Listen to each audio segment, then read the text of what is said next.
are just a few miles from the Gulf Coast of Florida at Raymond James Stadium here in Tampa.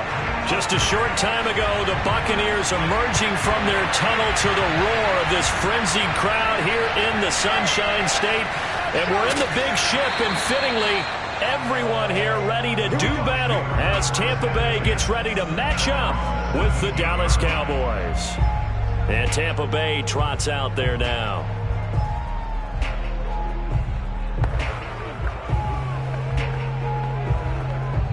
So from the 17 now, here's a 1st and 10. Rodgers going to throw. And his first pass is incomplete. Whenever I see a drop like that, I have to kind of take a step back and check myself a little bit. So used to seeing those big guys make big-time spectacular plays that when they drop one, I have to remind myself, we ask a lot out of these guys. Block and catch the football, not easily done in today's NFL. Rodgers will try again on 2nd down. Dancing to his left. He's got a 1st down past the 30. And this turns into a nice gain with a slide at the end. Partner, he was going through his progressions. Not there, not there. After about the 3rd one, he decided he better pull it down and run for it. And he slides down and avoids the hit for good measure. Line of scrimmage, the 37 on 1st and 10. On the ground, this is Leonard Fournette. And this winds up a gain of 4 to the 41.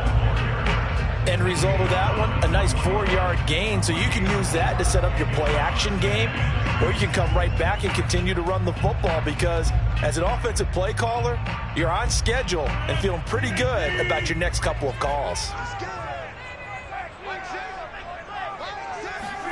From the 41, Rodgers, and it's incomplete.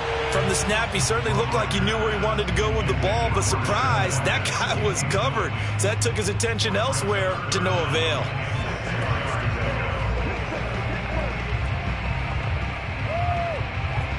So after the 2nd down incompletion, they'll come up now against a 3rd and 6.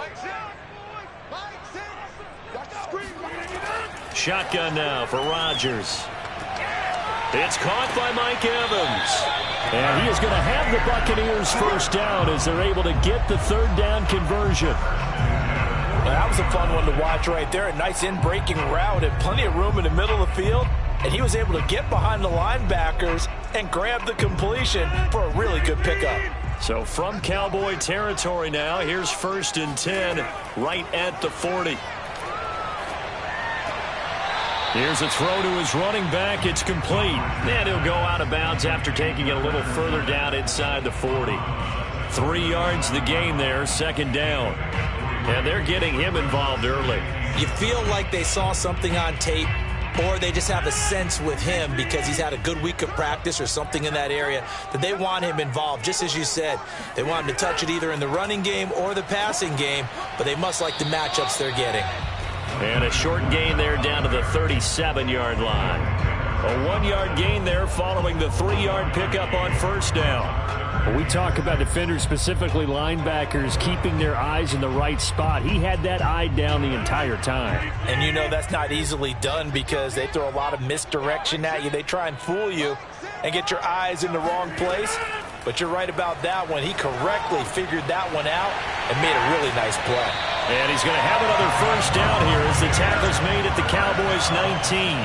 I'm not sure that this play was designed for him specifically, but they got through the progressions and got the ball to him. So 2nd catch on the drive. He may not be a primary guy, but they definitely want him involved, don't they? Absolutely. This early, the opening drive, as you said, 2 catches. So if they can get him going in the passing game, that should open up his running game too.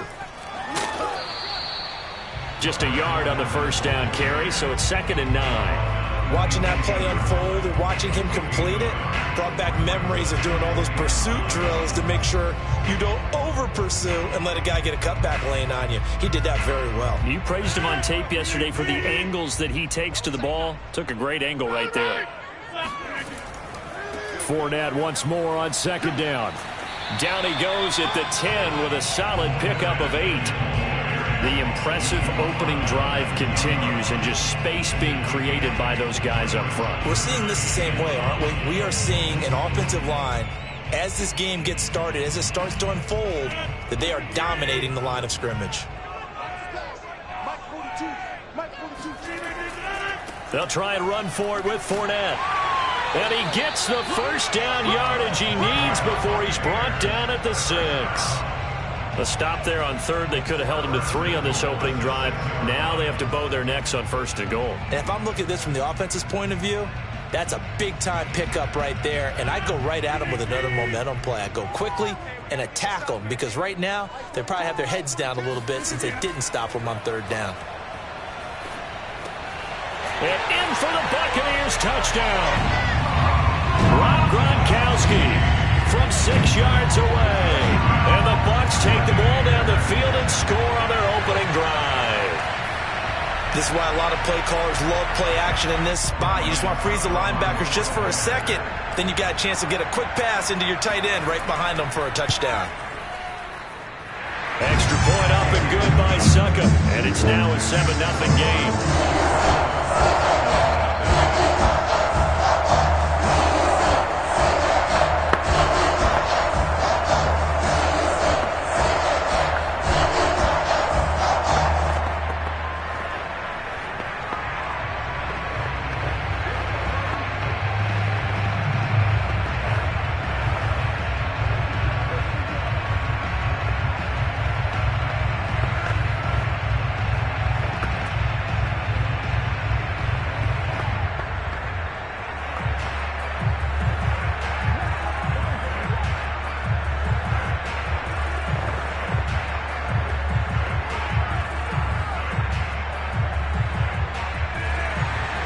It's Ryan Suckup on after the touchdown to kick it away.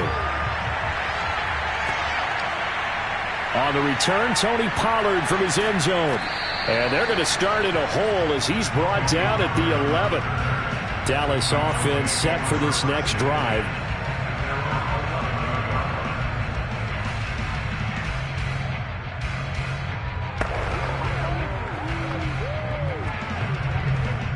So Prescott of the Cowboys now with a 1st and 10 at their own 11. On play action, they'll throw. He rifles one that's intercepted. Picked up by Jordan Whitehead. And he's able to get it back to right around the 27. What a start defensively. Your offense goes out, gets the touchdown, and then you get the interception. Just perfect. How about the discipline that they showed on defense? Because after the offense scored to go up 7-zip, you would think they might be a little extra aggressive trying to get back at them. Instead, they read their keys well. When they took the shot downfield, they were more than prepared for that one. Rodgers' throw caught by his receiver, Hill. And he'll go down right on the edge of the red zone following a pickup of about 7 or 8. It's a game of matchups, and that's why you take your receivers and move them around a bunch, especially your best guys. And when they work out of the slot, you often hear the coaches talk about how great it is because it gives you a two-way go. You can break out or you can break in. That makes it hard to defend. To throw again on 2nd down. Rodgers, he'll get it once more into the hands of Hill.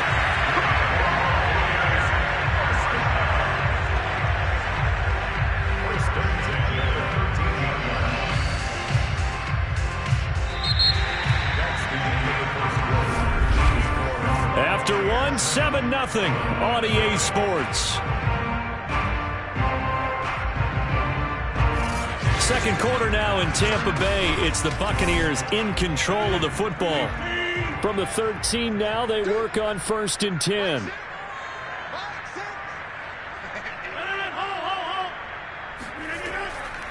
Fournette, a 1st down carry. Looking for a crease, can't find one. Stopped at the line of scrimmage.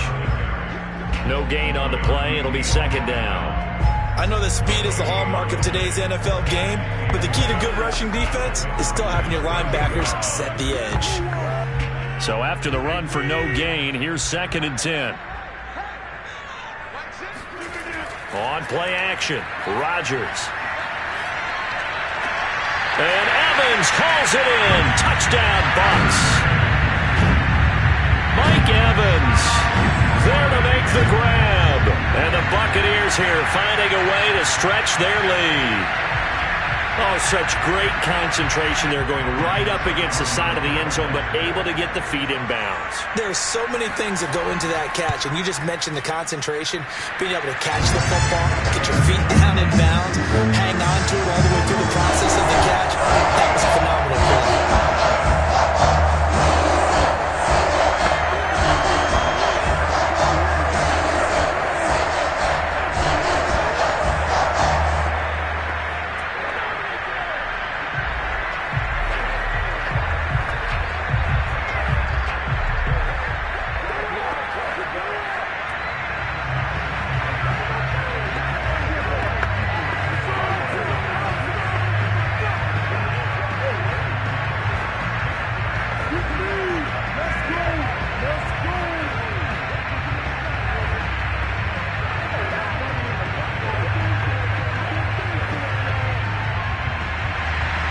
Now it's Ryan Suckup on after the touchdown to kick it away.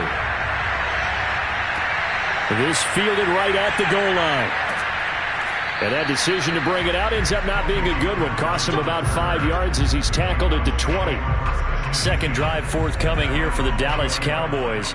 And last time wasn't pretty. One play and an interception. We'll see if they can do better.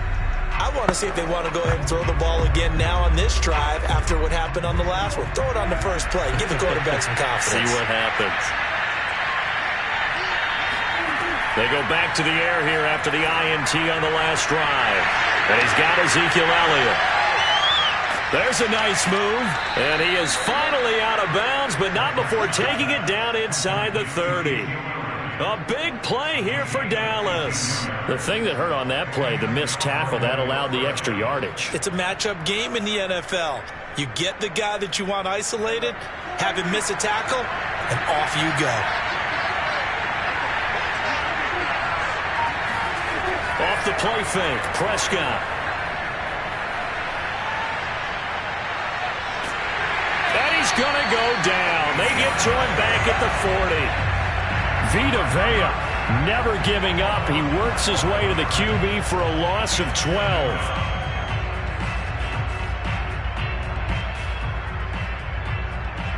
That huge loss on the sack makes this job much more difficult. It's now second down and 22 yards to go.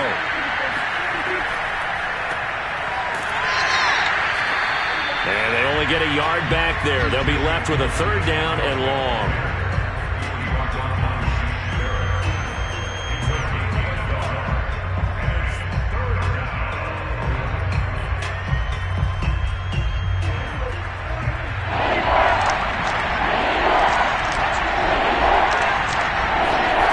Here's Prescott.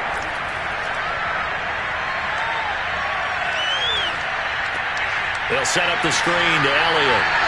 Good contain. No gain on the screen, and they'll bring up fourth down. As a defense, you're more balanced when you're in zone coverage because you're able to keep your eyes on the quarterback and see the play develop in front of you. You're able to keep the quick pass in front of them and stop it right at the line of scrimmage. Now Greg Zuerlein. We all remember the 57-yarder that sent the Rams to the Super Bowl. This will be from 56 yards out. Online, but off the crossbar, no good. A long-range effort denied 3 points at the very end. All things considered, a pretty good kick. Just cruel punishment there to be denied by the crossbar. If you're going to hit from that distance, sometimes you're going to need a little luck. And unfortunately for him, this time the break goes against him. So the missed 56-yarder, and now the flip side. Good starting field position at the 46 near midfield. They'll start out on the ground. It's Leonard Fournette. Oh, some strong running. And he'll work it across midfield inside the 45.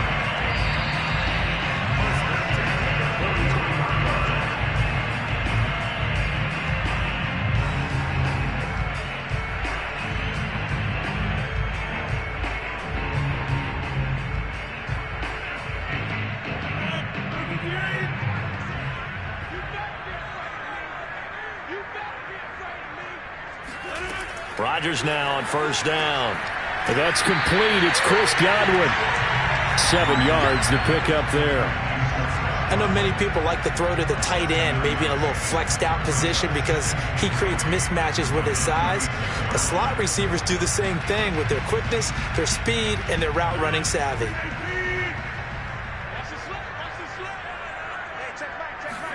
From the 36, Rodgers to Evans on the slant.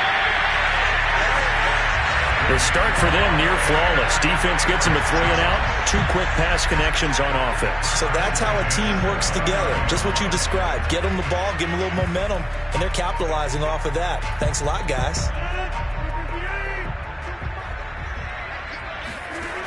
On first down, Rodgers.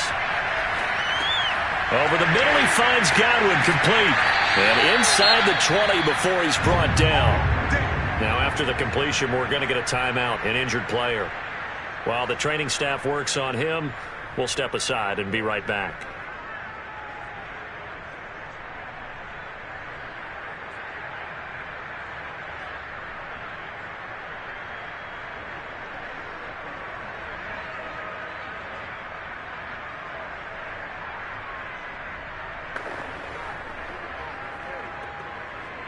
So from the 17 now, here's a 1st and 10.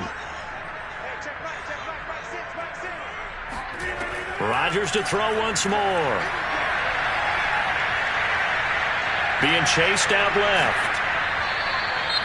Now the Bucs going to use the first of their timeouts as the stoppage will come with a little under a minute to go in this first half.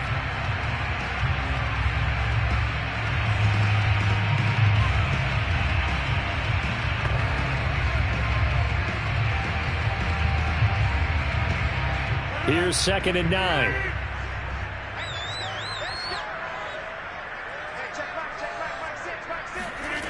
Here's Rodgers to throw. And they will not get the connection there. It's incomplete. Well, to me, there was no question about the intent there, and I think he was a little fortunate that the penalty flag didn't come out for grounding. But he'll get away with it and get another shot on 3rd down. After an incomplete pass on 2nd down, that'll leave him trying to convert on 3rd and 9. From the gun, it's Rodgers.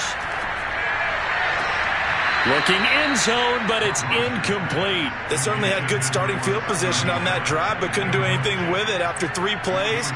Have to admit that that's a disappointing end to excellent field position. When that drive started, they had 6 points that they were thinking about. Succop on now for the Buccaneer field goal. A 33-yarder from the left hash. And Succop will put this one right through, and the lead will grow. It's now 17-0. So they wind up turning the turnover into points as they convert there for 3. Yeah, that was a nice job there to force the fumble. They recovered, hand things over to their offense, and then the offense went down and got them 3. That alone, that's not enough to win a game, but both units able to do their jobs on these last 2 drives.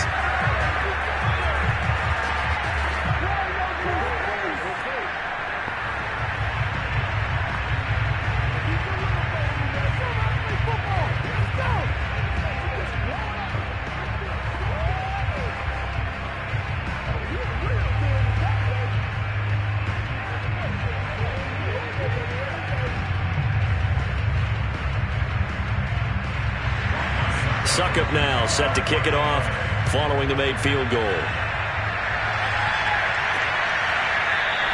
This one will come out to the 25 as Pollard is going to elect not to return it. The Cowboy offense going to head out now late in this first half. And with a 3-score deficit staring them in the face, they might have to press the issue here and try to get points out of this drive.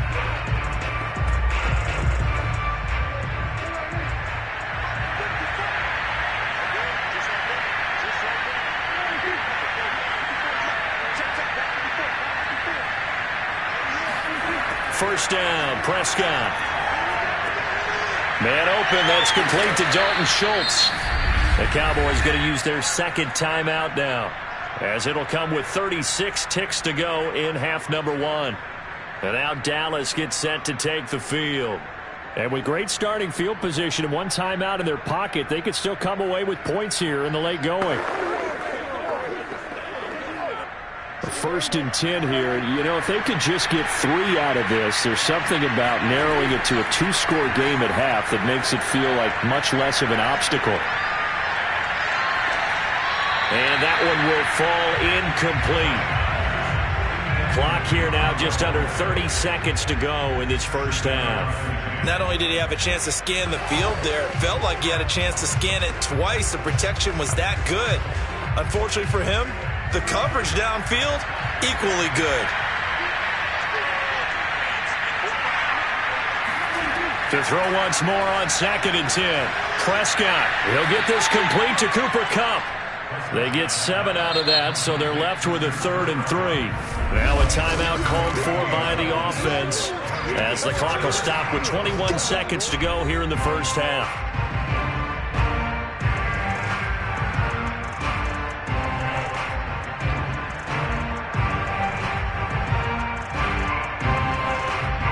The coverage unit out there thinking pass on 3rd and 3.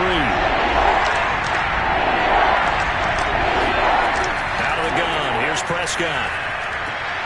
Man open, it's Kupp. He's got it. And they'll get him down as he's inside the 40. A gain of 16 yards. First down, Cowboys. So we reach halftime in what's been a fairly one-sided game so far. As we toss it an hour or so east of here to Orlando, it's Jonathan Coachman with our EA Sports Halftime Report. It's the Cowboys who get the football first, and they trail here as well as we resume action in the 3rd quarter. Pollard elects to keep it, and this will come out to the 25-yard line. About set for this next drive by the Cowboys offense. And that first half, one to forget really on both sides of the ball. They got to find some way to string something together here, don't they? Yeah, they're down big right now. Oh, Prescott stripped, and it's picked up by the Buccaneers. And his guys will take over at the 30-yard line.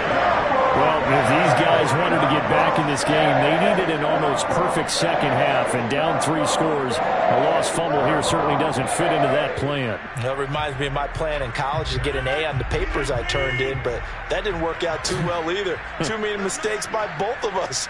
I mean, that's just pure and simple. And that's why that's exactly where they are in this ball game. They're going to need a huge turnaround if they want to try and win this one.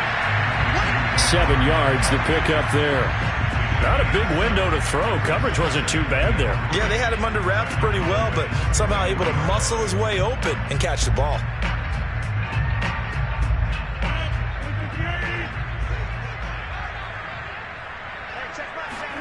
From the 24, Rodgers looking for Gronkowski, and it's intercepted. Picked up by Keanu Neal. And the Cowboys are going to take over once again at their own 25-yard line. Well, still down quite a bit here, several scores, but yeah, at least that's a start, Charles, getting the interception here. And look, we're still in the 3rd quarter, so this thing not done yet. You're right about that, Brandon. This defense, they haven't quit on this game. They stayed with it and got an interception and handed the ball back to their offense. And what you wonder about is the team that just threw that interception, they've got to be careful about developing a sense of complacency and thinking this game is over. And that's caught inside the 35. And all the way inside the 35 before he goes out of bounds. A big play here for Dallas.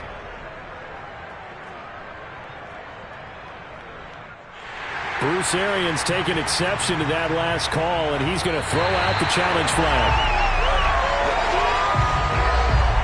Did he keep those feet in bounds? That's the question they've got to decide. And I got to say, watching it in real time, it was awfully close. Yeah, it certainly looked like a heck of a catch because he didn't appear to bobble it, which could complicate things.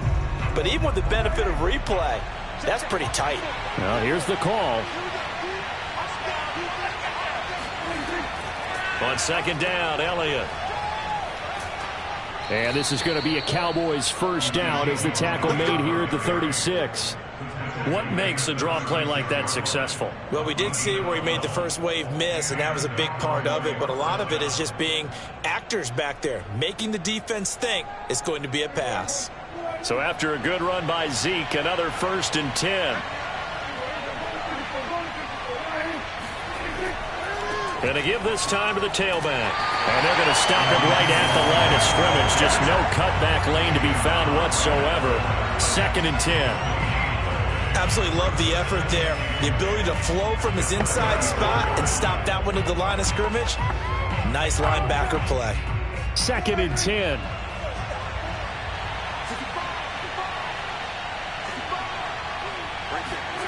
From the shotgun, it's Prescott. He'll get this one to Cup, complete. Room here to run. And he is out of bounds inside the 35.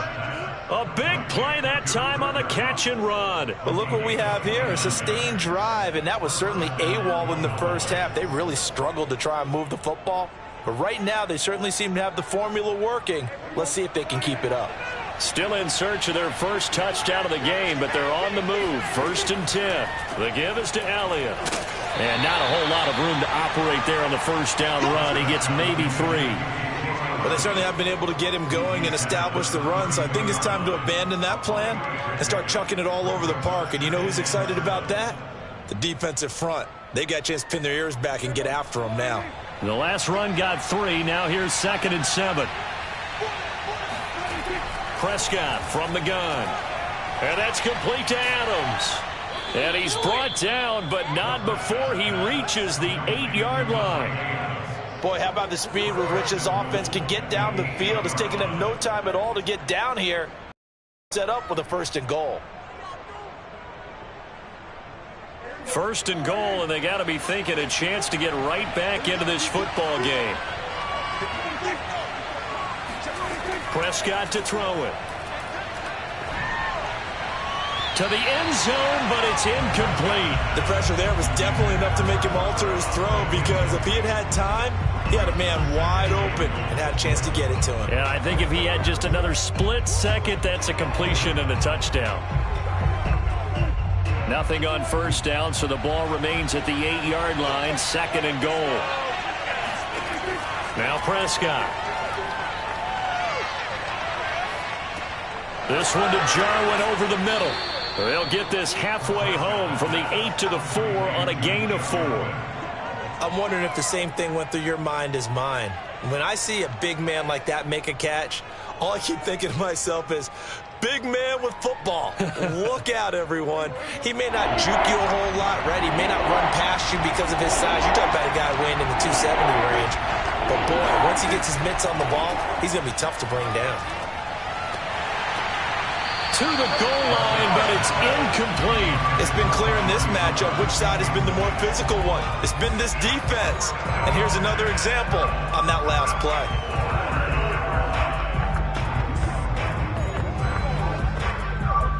So out comes a field goal team now for the 2nd time here today. From the right hash here, should be an easy one. And Zerline's kick is good. And they're on the board at least here. It's now 17-3. So that maybe not exactly what they were hoping for, but it does get them back within a couple of scores. And at this point in the 3rd quarter, you don't have much margin for error, and that means you can't have drives that end with nothing. Whether it's a punt, a turnover on downs, those have to go away. You have to end with a kick, either a field goal or an extra point after a touchdown.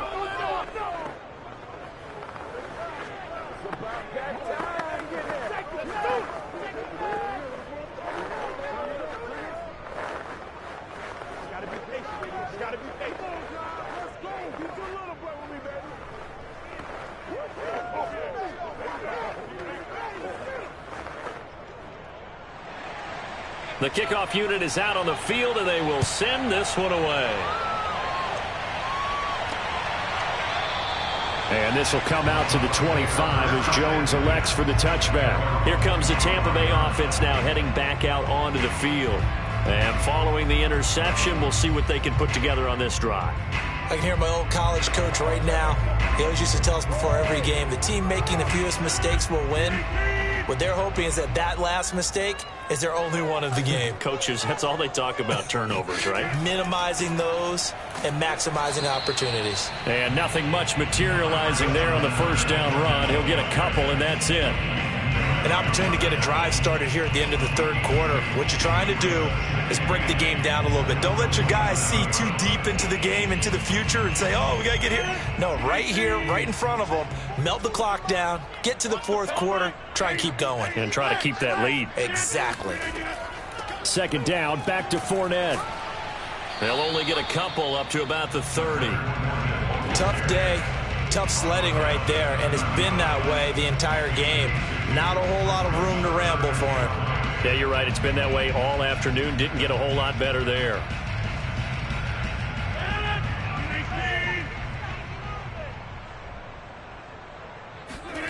From the gun on third down, Rodgers. They'll swing this out to Fournette. And he'll be brought down on what's going to turn out to be the final play of this third quarter. We have played 3 quarters. We'll return with more after this. This is the NFL, and it's on EA Sports. Back now in Tampa. It's the Bucs. They've got the football. They also are in front here on the scoreboard as we start the fourth. Fournette running right. And he's going to bowl his way forward to the 48. It's a pickup of 4, and it'll bring up second down. Now, I'm guessing you'd say this is kind of the key here. Grind out some yardage, work on that clock, see if you can continue to tick it down. Definitely, you want to bleed things out at this point, right? Continue to possess the football, gain some yardage, and put the onus on the defense. Do they have to use timeouts? What are they going to do to stop you? You're taking charge. Fournette once more on second down. And nothing doing. He's immediately taken down at the line of scrimmage. No gain on the play there, so they're left with a third down and 6. Run blitz there defensively, something we might see more of here in the fourth quarter. I think we'll see a lot of it, and the difference between that and a pass blitz, you're just trying to get to the quarterback. You're trying to scheme someone open who will get to the QB and make sure he gets on the ground. In a run blitz, you're actually trying to cover up gaps, trying to cover up holes so they can't run the football. And they're going to mark him down short, maybe by about a yard, if that. Just a 5-yard pickup, and it leads to fourth down.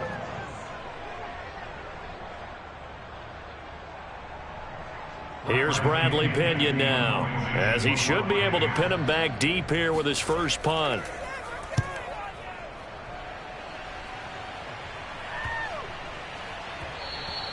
And no one there to stop it. Hits at the 8, but it carries all the way into the end zone for a touchback. The time to get another look at this Cowboys offense. Their defense was able to force the punt. That's the good news. But this is still a 2-score game, and they need points on this drive and in a relatively quick manner. So Prescott of the Cowboys now with a 1st and 10 at their own 20-yard line. They'll try and start this drive in the air. Buying time to his left.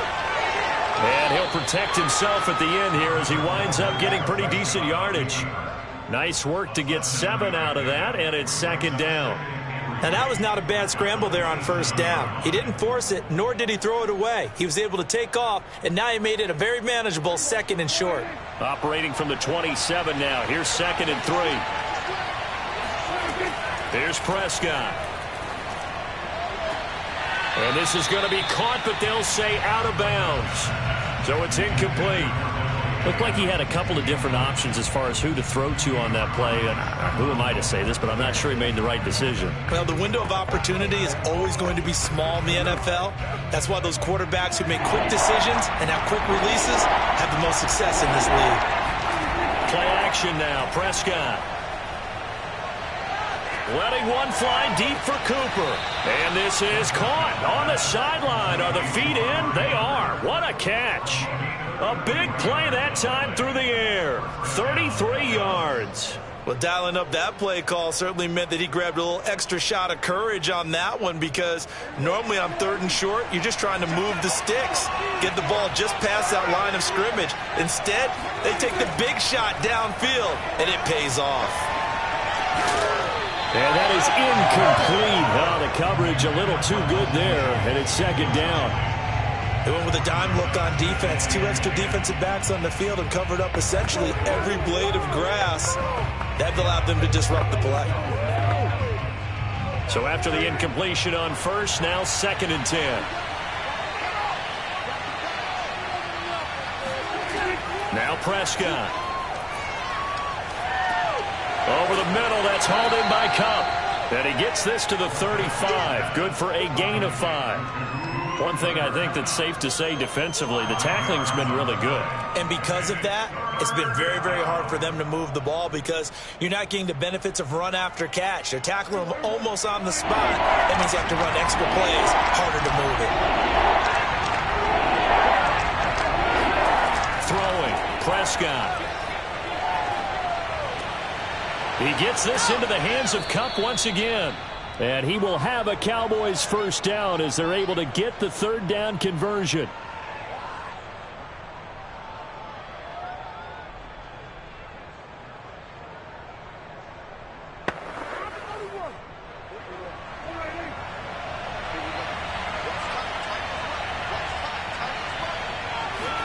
Prescott. Looking left side, and he's got a man. That's Schultz. 5 yards on the catch there, brings up second down. Brandon, perfect defense in this situation would have meant that there was an incompletion that would have picked it off. Okay, so they gave up the completion. But I really enjoyed watching how the defense stayed in sync, stayed in great communication. And as he dragged across each zone, you see him pointing, communicating. There he is, and they passed him off to each defender. Ended up making a nice play, even though it was complete. Clock management, definitely critical here if they want to get back in this game. Absolutely agreed. They have to up the tempo in this case, down a couple of scores. Want to make sure they have a chance to win this ball game.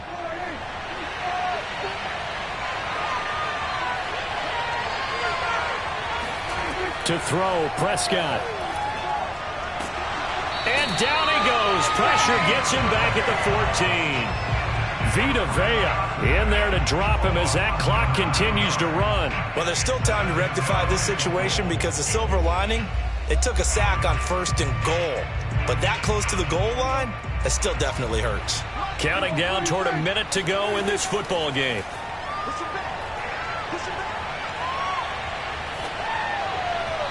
A second down pass play there, but it's incomplete. Now the focus is really clear. They need to get that first down and either get out of bounds or maybe use one of those timeouts.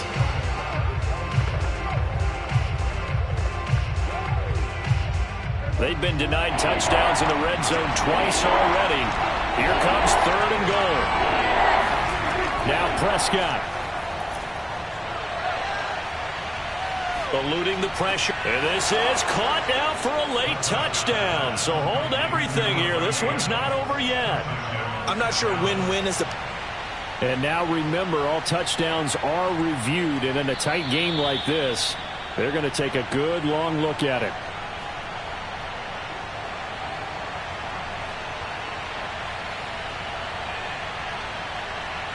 So they called it a touchdown originally, and this will stay a touchdown after the video review, so they had it right. Now Greg Zuerlein on for the extra point. And it's up through the goalposts. It's 17-10. Buccaneers 17, Cowboys 10.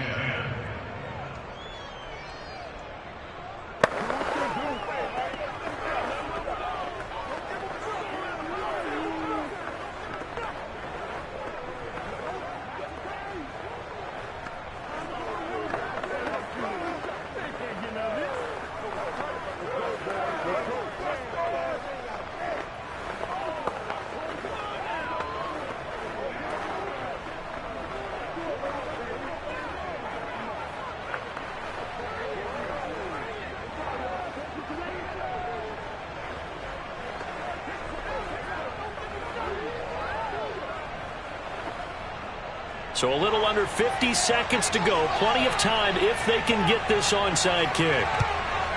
And the Bucs are on this one. And that should just about do it. Well, 4th quarter, they felt like they needed the football back. Unfortunately, they couldn't get it. And I know we've brought analytics into the game, and someone has said here that the data says that when a team's expecting an onside kick, 80% of the time, the team expecting it, they do actually recover the ball, which is what we saw here. I just wonder if that number is much more of a anecdotal type of a number. Kind of like when the coaches tell us, well, when you score on special teams, 93% of the time you win the game. I'm still waiting to see that number is empirical. Now the Cowboys going to burn the first of their timeouts as they'll stop it with just over 40 seconds to go in the game. The Buccaneers getting ready to go as they take the field. And checking the timeouts, they do have 2 defensively, but no real need to use them as they're not going to be able to stop the clock after that. Following the pickup of 4, here's 2nd and 6. Again, it's Fournette. And he's going to get it down to the 33-yard line here. The Cowboys going to use their 2nd timeout now as the clock will stop with 37 seconds to play.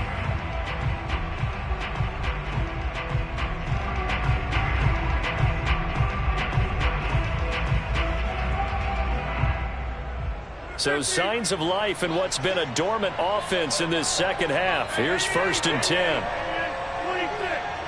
Victory formation now for the Buccaneers. Down to a knee they go. The Cowboys signal for their 3rd and final timeout as the clock will stop with 35 seconds left to go.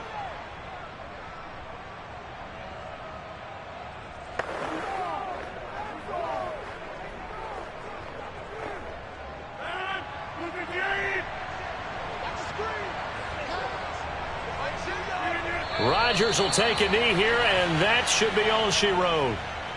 Listen, anytime you take a knee to end a game, that means you've won it. So it doesn't matter whether it's home or on the road, but there's something a little extra special about doing it in front of your home crowd, isn't there? And the home crowd applauding. They're happy with what they've seen. Chalk this one up in the left-hand column for a win. Yeah, that's right. Head to the locker room, throw the wristbands in the crowd for the kids, your gloves, your towels. Get to share it with the home team. So fire the cannons. It's a victory here for Tampa Bay. And it was a bit of a strange game. They were held scoreless through the entire second half, but their first half output, that's enough to carry them to victory. And that's an odd game to watch, isn't it? Because when we saw the output in the first half, you think to yourself, okay, they've got something working here. They know what they're doing. They'll continue that along. But instead, it's goose eggs in the second half.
sports coverage of the NFL has us on the west coast of the Sunshine State. Downtown Tampa's the spot.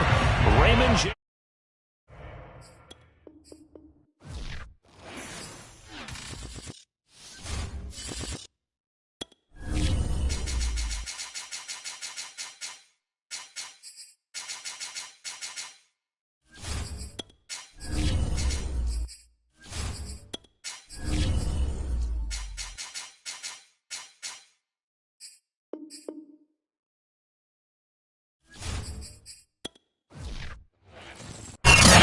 Gulf Coast of Florida at Raymond James Stadium, just north of downtown Tampa. With the echoes of cannon blast still ringing in our ears from the north end zone, the Bucs were introduced a moment ago, and they are all set as their guys will do battle with the Green Bay Packers. And his guys will get the football right at the 20-yard line. The Green Bay offense now about ready to take possession here.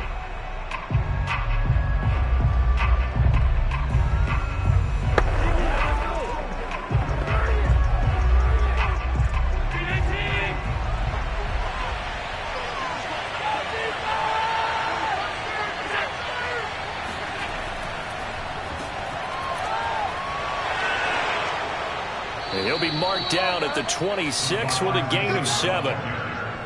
Next, the receivers help spread the defense out, and they were able to come through with a slashing run. But to that point, it's going to be interesting to see the personnel chess match as this one progresses. Yeah, you're exactly right. Can they continue to create running lanes out of passing sets? And if so, it's going to be a long day for the defense.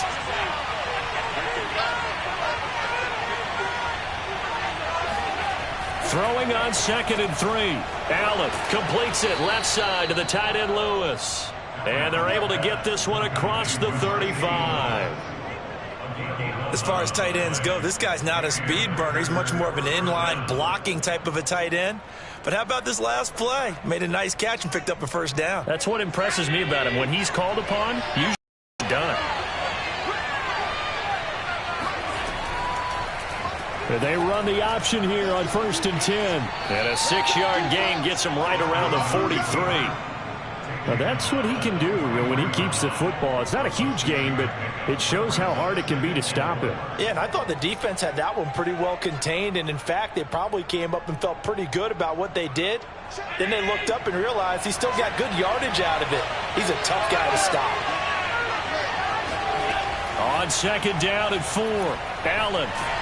Oh, the Buccaneer pressure too much. Down he goes. T.J. Watt causing the disruption. He gets the sack. Well, many times when you talk about mobile quarterbacks, you get the sense that they feel like they can get out of any bad situation. They keep moving around and trying to emulate guys like the Scrambler or the Dodger. Instead, they keep losing yardage and digging themselves a hole that they can't get out of. Well, that'll be caught by Cup.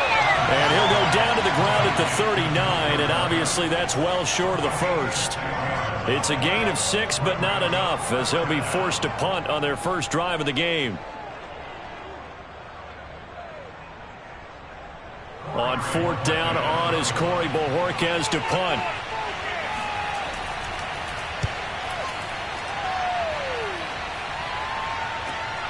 Here's Jones on the return. Call it an even 40-yard punt, 7 though on the return, and the Bucs will get ready to go on offense. Back now comes Tampa Bay.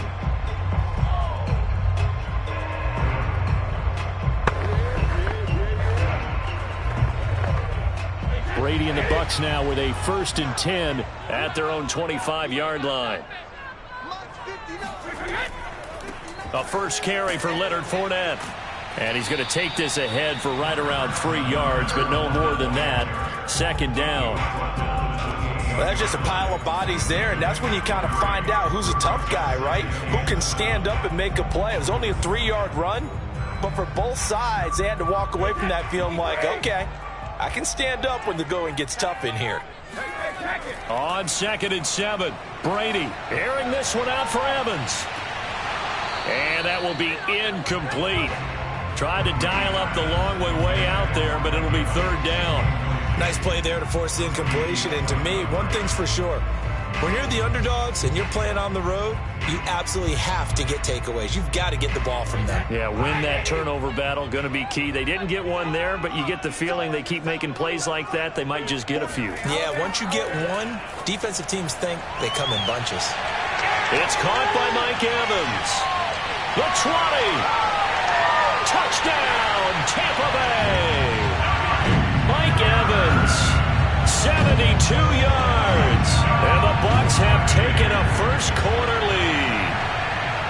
As a former DB, you might not like to see that, but from a wide receiver's perspective, those are the plays they dream of. Correct on both counts, all right? Because once he took off, I mean, let's face it, that should have been done in Big Sky Country. Already speed limits out there, and off he went. Glad I wasn't the one trying to chase him. Extra point put through by Suckup, and that makes the score 7-0.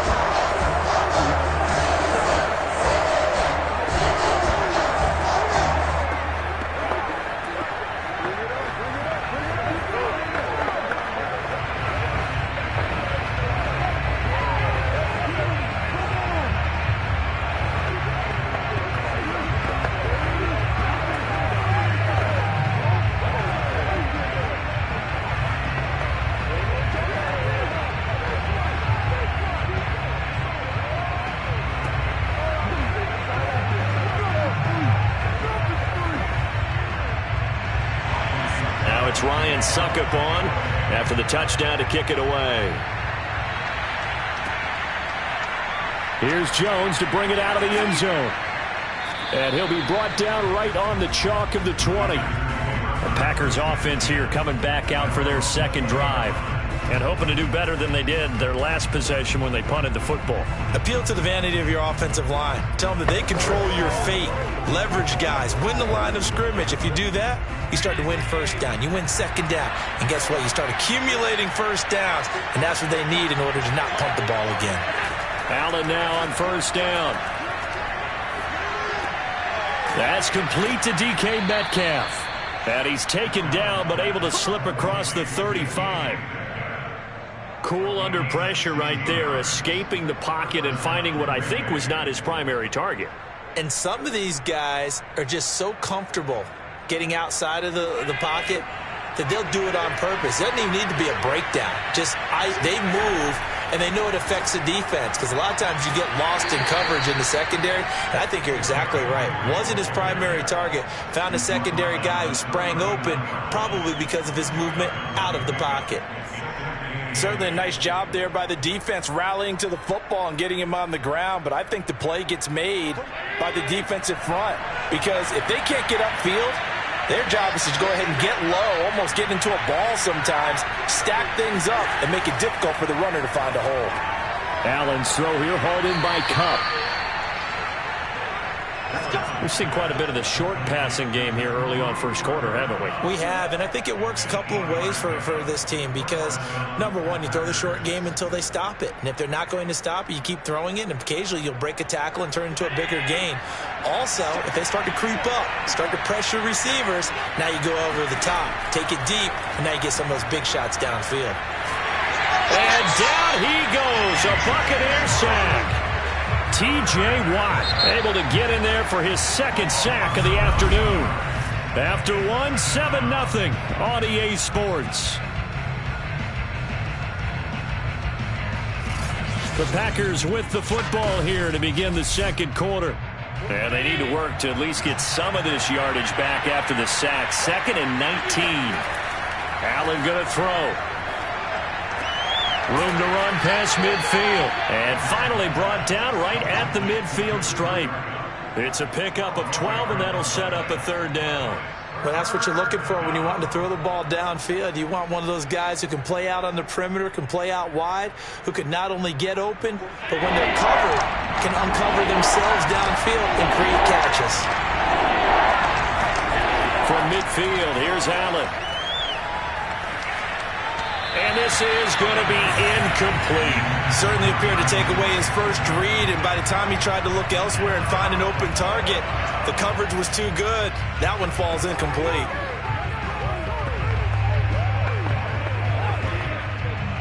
On now is the Packers punter. He'll boot it away from about his 35.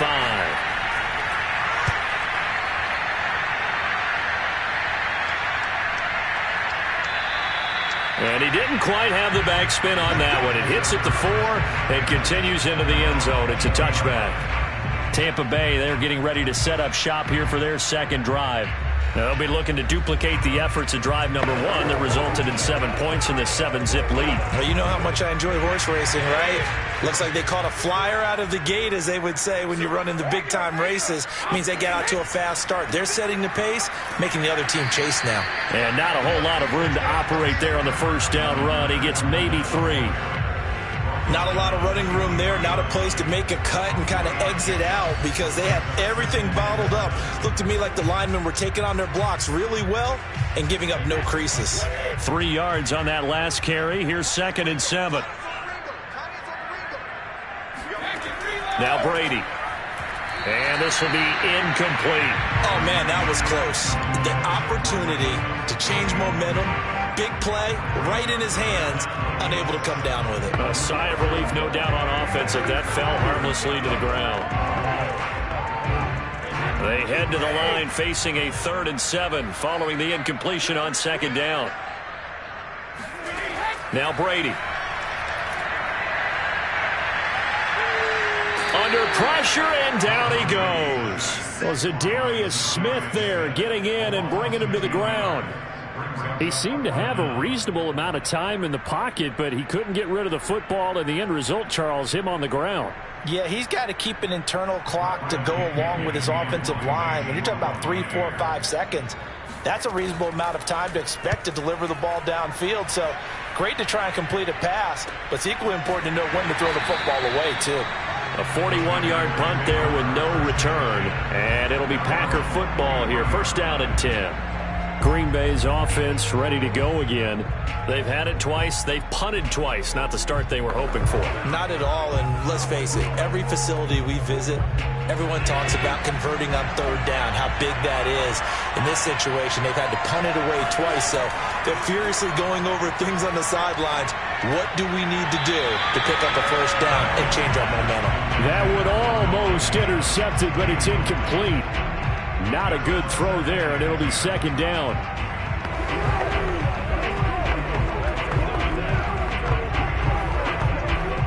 Here's 2nd and 10.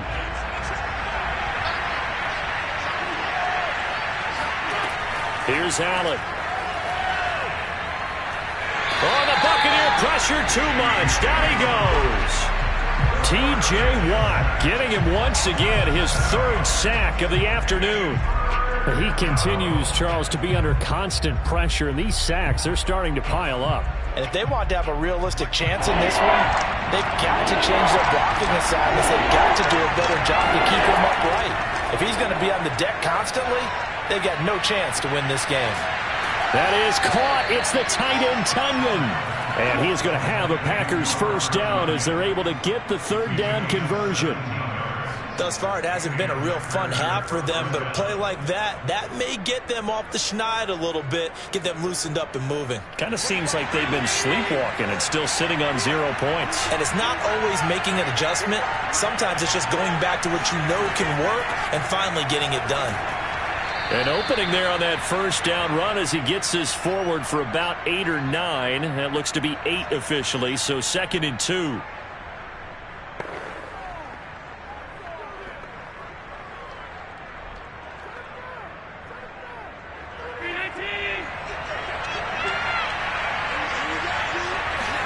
From the 39, Allen. It's caught here by Adams. And this is going to lead to another 1st down as the tackle's made at the Bucs 30.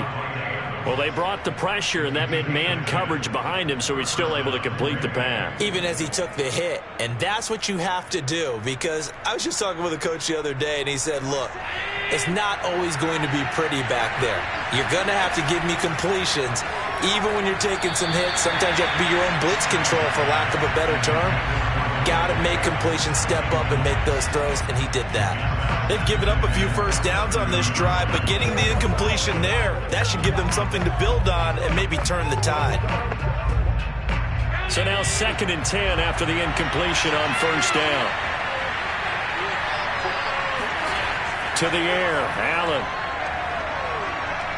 Flush to his right. And he slides and covers up at the end as he's going to be able to pick up decent yardage. 6 yards. And it's 3rd down.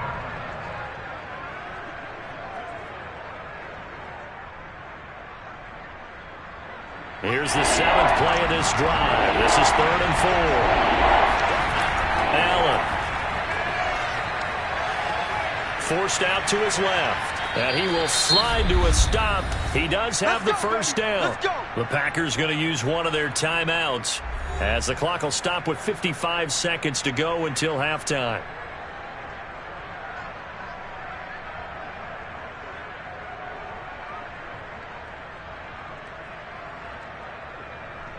The first red zone opportunity now for the Packers. 1st and 10 right at the 20. He's got his man on the crossing route. Now the Packers going to go ahead and use the 2nd of their timeouts as the clock shows 50 seconds to play here in half number 1.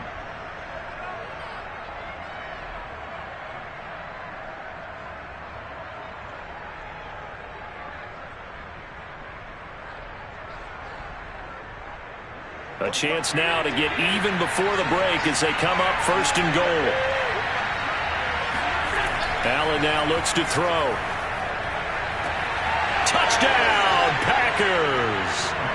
DK Metcalf there to make the grab. And the Packers are on the board here in the final minute of the first half. After nearly 30 minutes of football, that touchdown puts us in a position where if they make the extra point, we're right back to even before we start the second half. Extra point up and good by Crosby. And we are tied here in the second quarter.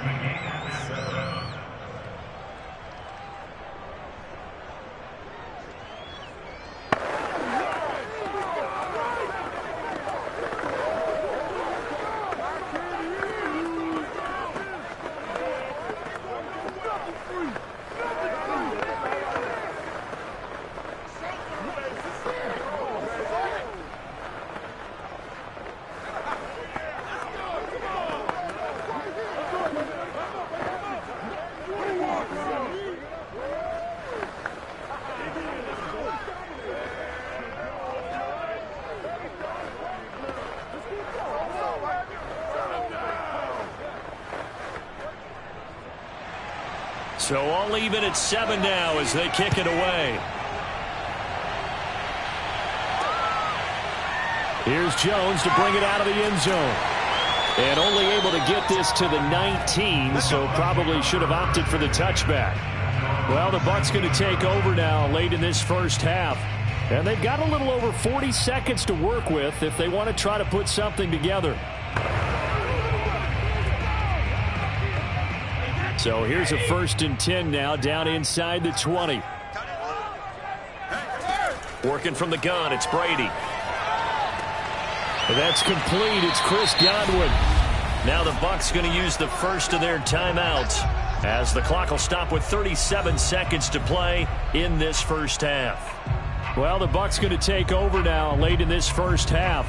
And they've got a little under 40 seconds to go if they want to try to put something together here. From the 32 now, here's 1st and 10. From the gun, it's Brady. Looking right sideline, but it's incomplete. To this point, I've been impressed with the work defensively. They have not allowed a lot of receivers to run free. And there's another example, another incompletion.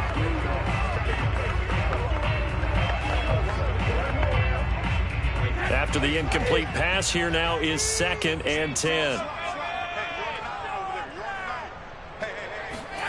Throwing now is Brady. Looking middle, and it's incomplete.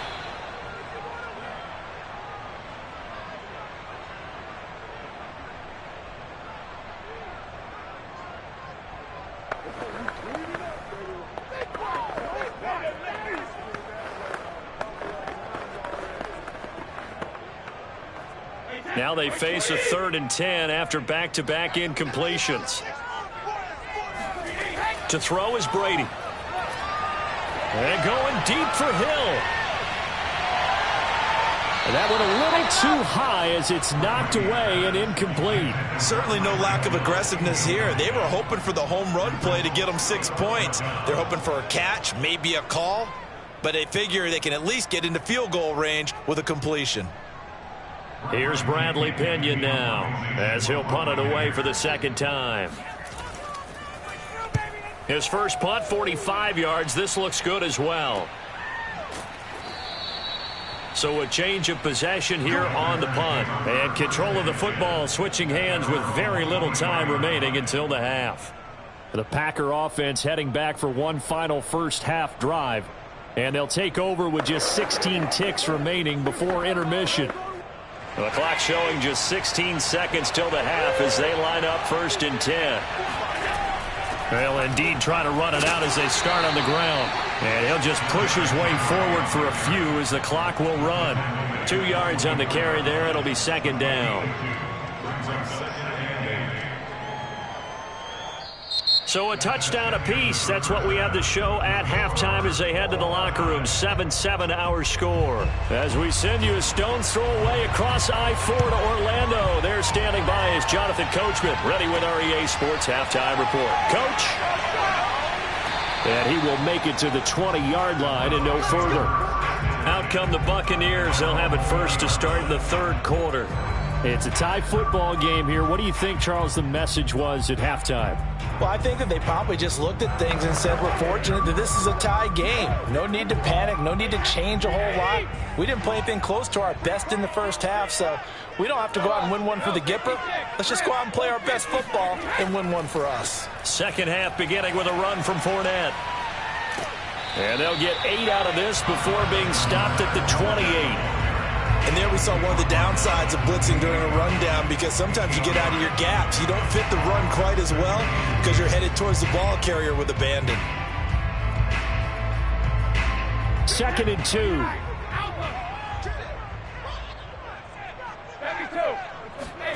On play action, it's Brady. And that is incomplete. So, Charles, tie game here. What are your keys as we continue to play this second half? I know people think it's always trite when you say the same things over and over, but they're tried and true in the game of football. Who's going to block better? Who's going to tackle better? In this case, to me, it's turnovers. You've got to take care of the football in order to win the game. Brady looking to throw on 3rd and 2. And a first hookup with his all-pro tight end, Rob Gronkowski.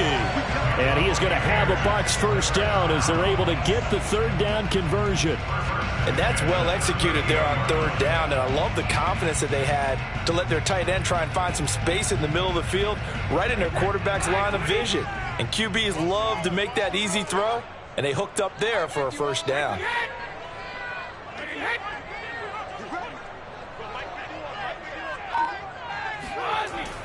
Here's a give to Fournette. And he stopped immediately there. No gain on the play there. 2nd down. As usual, the hallmark of a good run defense, linebackers making plays near the line of scrimmage. Absolutely nowhere to run there. 3rd quarter, all tied up. This is 2nd and 10. To throw, it's Brady. On the throw, led him too much that time. It's incomplete. We've seen these defenses make enough opportunistic plays to keep this one low scoring. Flying around, making plays on the ball, and we see yet another errant throw as a result. An important play right here, 3rd and 10. And I would expect pressure here. Throwing is Brady on 3rd down. That one caught by Tyreek Hill. And he is going to have the Buccaneers first down as they're able to get the 3rd down conversion. I don't care how many times we see it. I still get a kick out of watching quarterbacks and receivers do the pass tree in pregame warm-up. But I always remember that when we go to practices, we see that after practices as well. They really tune it up, don't they? They tune it up. They know why they do it for these situations. First down. And they build that trust, and that's why they're able to find him in this type of a situation. Credit him with a 1-yard gain there to make it 2nd and 9. Well, they're hoping that the second half is better for him than the first half. They've got to find a way to get him going. He's a big part of their offense. Here's 2nd and 9, just a yard on that last run. Brady going to throw. That's complete to his receiver, Godwin. 6 yards is the pickup, and that'll lead to a 3rd down. Well, if you do read man coverage, Brandon, the drag route's a pretty good one to run against it because you're running away from people on it. The 8th play of the drive coming up. It's 3rd and 3.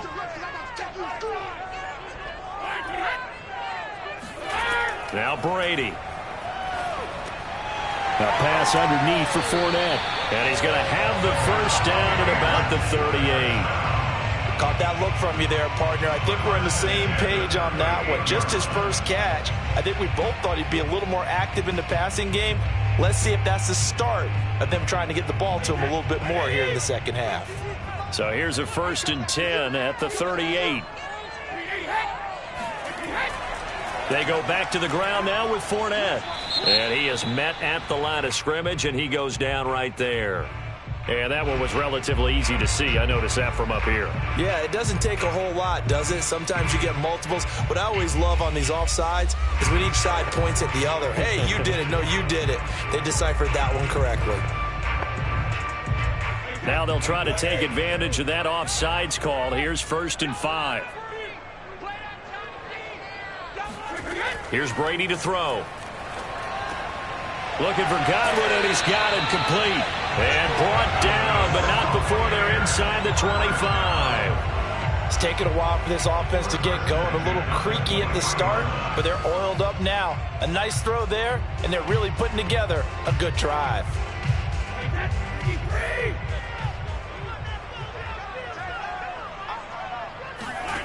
Brady to throw again.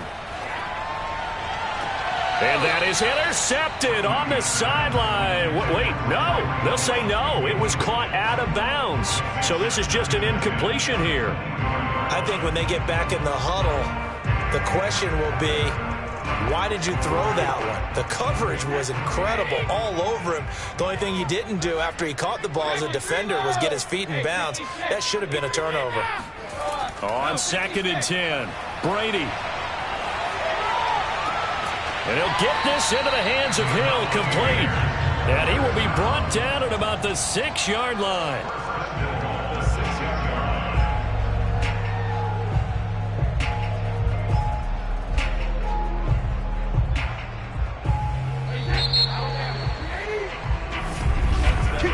And that is going to do it for this 3rd quarter of action. You're watching the NFL on EA Sports. Back now in Tampa. 7-7 is our score. Pretty even matchup so far as we start quarter number 4. They'll try and run forward with Fournette. And this has been a familiar sight all afternoon as they stop him behind the line. It's a loss of a yard there, and now 2nd down. That's an excellent stop right there here in this tie game. They're doing their best to hold the fort, and at least for a goal attempt. Now from the 7, here's 2nd and goal. Brady now to throw. Looking end zone, but it's incomplete. You got to be precise with your throws, especially in this situation. You're inside the 10-yard line going into the end zone. But sometimes the emotion, the excitement, sometimes the decisions just aren't made very well because of that. A lot of tired bodies on that field, but this is a big play. 3rd and goal. Brady. And Evans hauls it in. Touchdown, Bucs. Mike Evans. 2 catches, 2 touchdowns here so far. And the Bucs have taken the lead. I know we often laugh at some. And now remember, all touchdowns are reviewed. And in a tight game like this, they're going to take a good long look at it.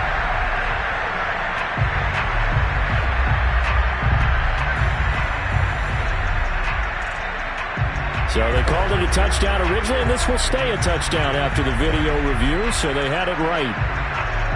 Extra point try now for Succop.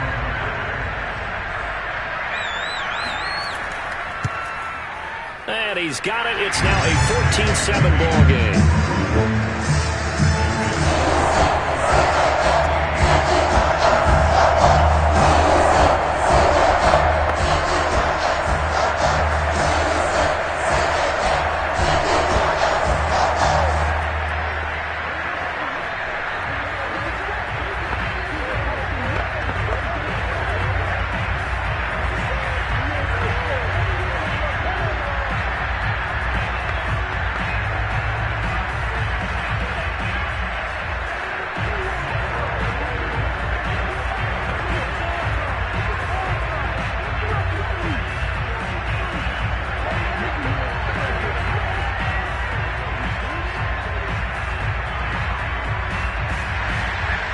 gets Ryan Suckup on after the touchdown to kick it away. Here's Jones to bring it out of the end zone. And makes it across the 20 as his guys will set up shop at the 23-yard line. The Packers offense set to go. And now after the touchdown a moment ago, they work from behind in a 7-point game in this fourth quarter. Plenty of time on the clock.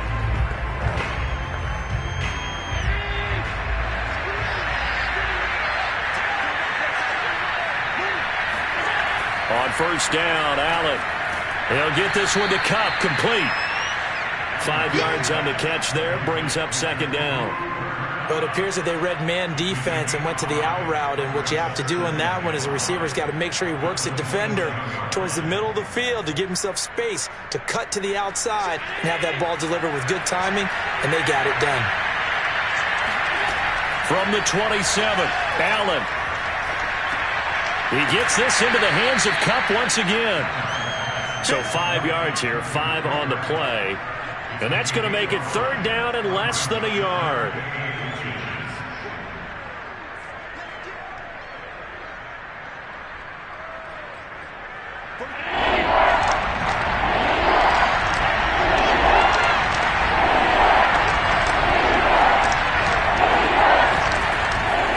They'll try to run for the first with Henry.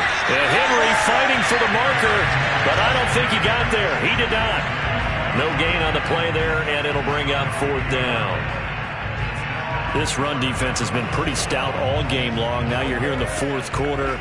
Should rely more on the passing attack? I don't think you have any choice, and I don't think you have to dress it up at all either. Throughout the first 3 quarters, you're still trying to convince the defense that you may run the football. That's out the window right now. Protect, let your quarterback operate, and try to find some targets in the open field downfield.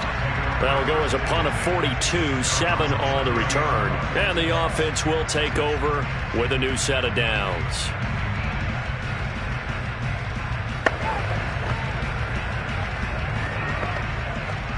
And Brady and the Buccaneers here, 1st and 10, right at the 30. And he'll begin with a give to Fournette to start the drive. And he's going to get a solid gain of 9 before being brought down. Second and right at a yard. And when do they start thinking about burning these timeouts? They've got all 3 still defensively. To me, you have to start right now. Here's the time, and that means you've got to stop them on defense, not give up the yardage, use your timeouts in order to get the ball back and try and score yourself. But now is the time to start using those timeouts. And keep in mind, it'll also stop the clock at the 2-minute warning.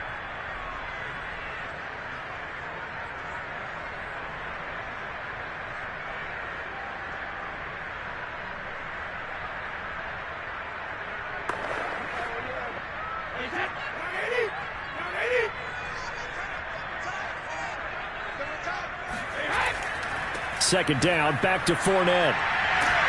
And he'll get it out a couple yards shy of midfield at the 48.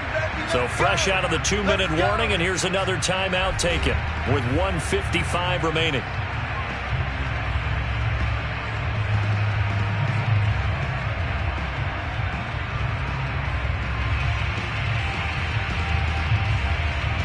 They're not totally home free yet, but it's looking good as they come up 1st and 10.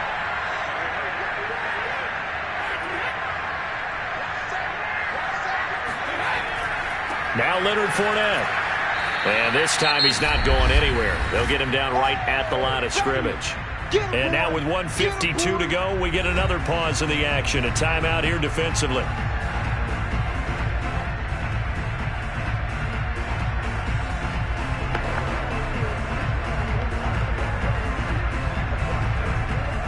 Another running situation on the doorstep as they come up 2nd and 10.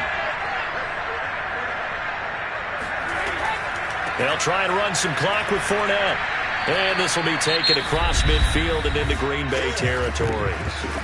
Now the Packers going to burn their 3rd and final timeout as they'll head to the sideline and talk over what to do next.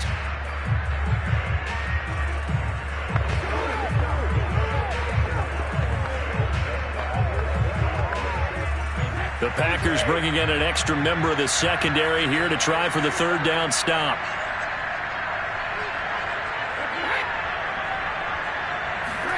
Brady to throw. He's going to let this go.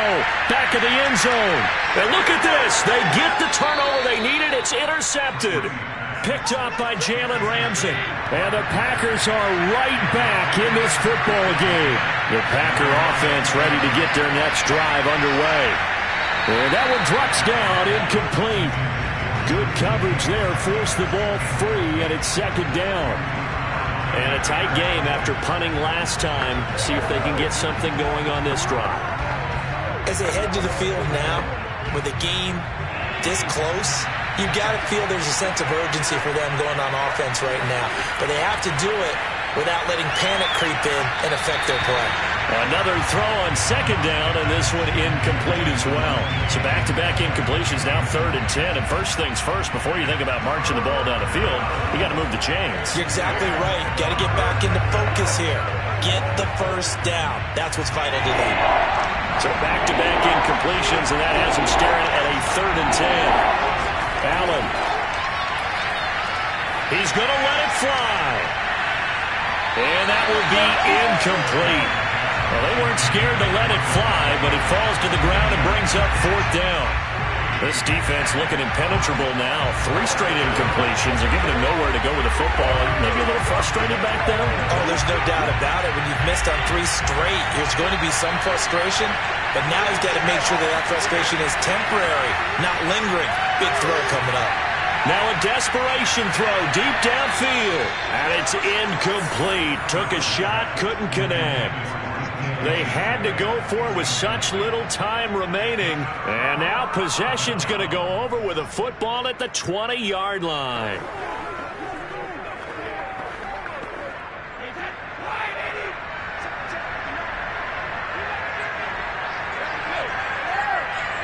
Victory formation now for the Buccaneers. Down to a knee they go.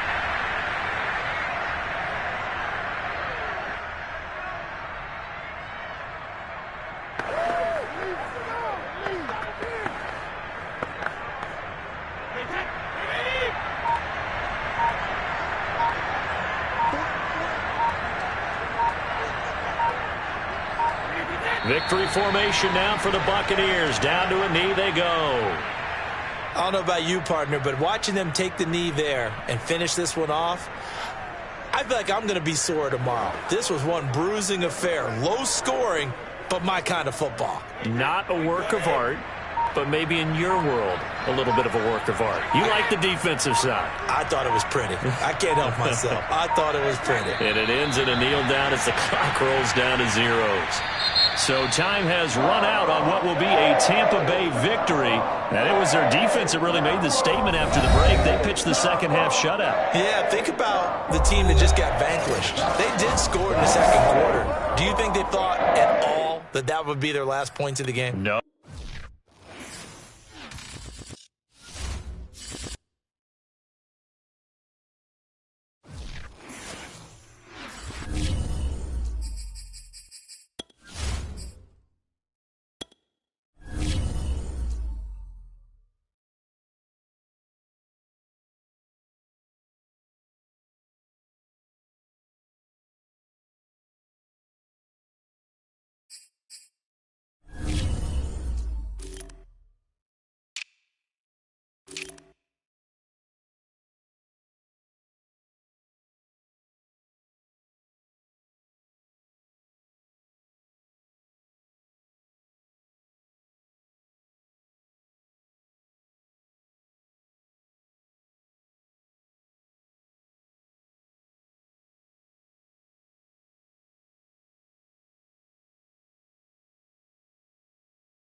miles northwest of downtown Tampa at beautiful Raymond James Stadium near Florida's Gulf Coast. Just a short time ago, the Buccaneers emerging from their tunnel to the roar of this frenzied crowd here in the Sunshine State. And we're in the big ship, and fittingly, everyone here ready to do battle as Tampa Bay gets ready to match up with the Green Bay Packers. Rodgers now on first down. A throw complete to the tight end, Tunyon. 7 yards, the pickup there. A good, safe pass there right off the bat. That's almost a rhythm play. That's what we like to call it. Get them into rhythm early, something safe, something they're confident about, something they feel good. And once that's completed, then you just keep moving from there because the confidence elevates.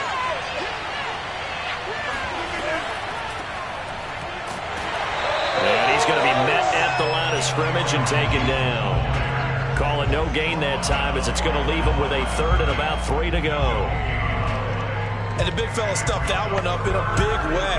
I think doubling him has to be a priority because you can't move up to the next level if you don't take care of him first. Third play of this opening drive as they're looking at a 3rd and 3. Shotgun now for Rodgers. Oh, he tries to force it in, and it's intercepted. Tre'Davious White with a pick. That right there is the inauspicious start that they were hoping to avoid, and a turnover on the first possession. I love how you use those college-bound words like that, inauspicious. Well done. I really appreciate that. Thank you. But here's the thing for me. I'm just wondering if their game plan is incorrect. You know, I think they felt like they could come in and throw it around pretty well. That interception early, they may rethink how they go about attacking. And this one nearly picked off. Yeah, kind of surprising to see a defender of his caliber let it get away, but get away it does, and it's 2nd down.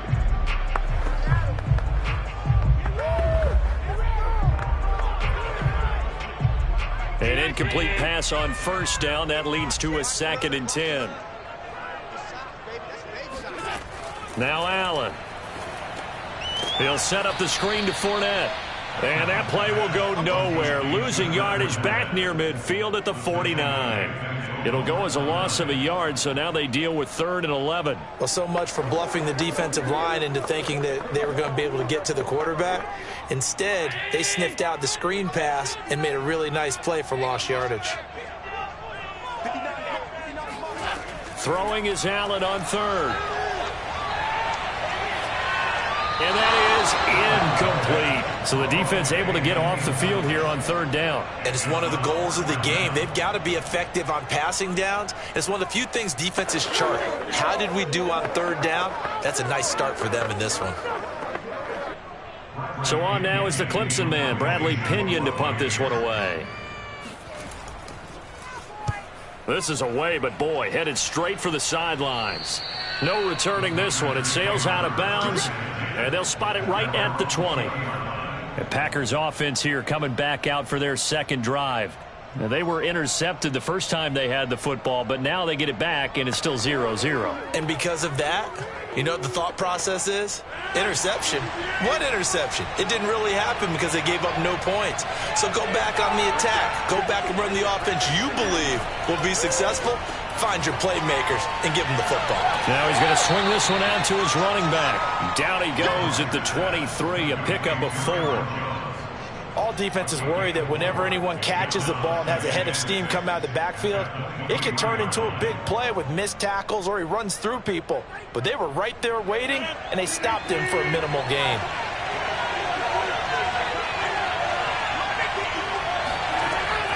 On 2nd down, it's Jones looking to find a lane, but he can't. Reined in at the line of scrimmage. No gain on the play there, so they're left with a 3rd down and 6. Looked like he was trying to bounce it outside, but no success. Yeah, sometimes you got to just figure out where you're going to go, and sometimes you just have to take it to another spot. And trying to get it outside, the defensive pursuit was there and just ran him down. And this pass broken up. Excellent coverage there on 3rd down, as that was not an easy one to hold on to. Well, they've got man coverage on the outside, and my scouting report on these DBs tells me that they love to take matters in their own hands. They want man coverage, not zone. And there was good coverage there that forced the incompletion. On fourth down, the punt team is on as this is sent away. Oh, good move. That'll go as a 46-yard punt with a return of 7. And possession will switch hands, 1st and 10. Tampa Bay, they're getting ready to set up shop here for their second drive. And they'll certainly be trying to do better than that first drive where they went 3 and out. And sometimes the first drive is just simply to settle nerves. You know what it's like at the start of a game with the emotion. Guys a little bit jumpy. But you do. Oh, you understand the same way. It's just like us calling one, right? Making sure we ease into the game, let it come to us. Well, you went 3 and and out. That opportunity. No, you didn't go 3 and out. I went 3 and out on that first drive. I'm trying to do better here. Well, there's plenty of real estate for him to maneuver on that run, and let's face it, it shouldn't be a surprise. He's one of the better backs in the league. Had to come into this game with the idea, slow him down, otherwise it's going to be a long afternoon. On the run, it's Fournette.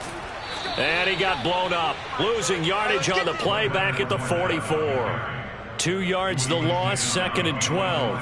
Part of the thinking when you bring in extra tight ends, you're hoping that each of your guys gets those one-on-one blocks and creates a crease for your runner. You know what the converse is, though? You've got to win those one-on-one blocks, and when you don't, that's the result you end up with. On 2nd and 12, Allen steps away to his left. And he'll protect himself at the end here as he winds up getting pretty decent yardage. He'll end up getting 5 out of that, but now they're looking at 3rd down. They brought the blitz that time, and I thought they were going to get to him, but instead he flipped it on its ear and ended up picking up positive yardage. I thought he was dead to rights, but you are exactly correct, sir. Able to turn that into a positive gain. To throw, it's Allen.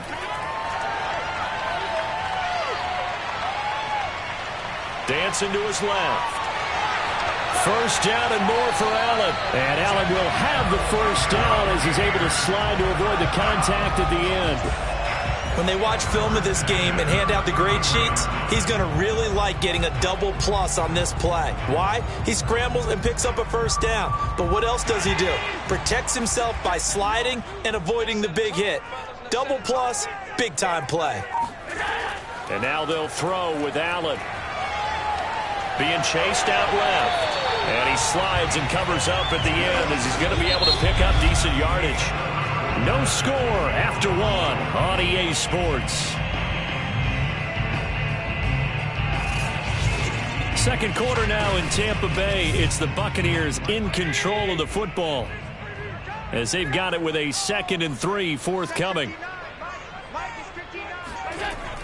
Fournette running out of the gun. And he is met quickly in the backfield. Down he goes, folded like a lawn chair.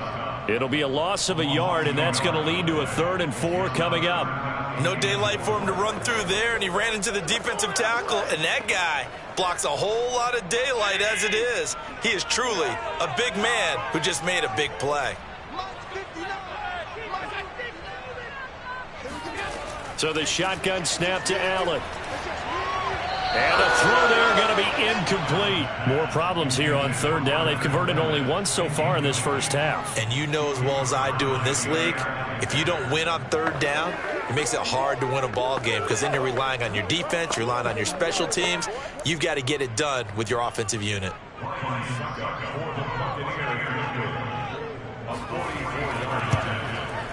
Succop's kick is good.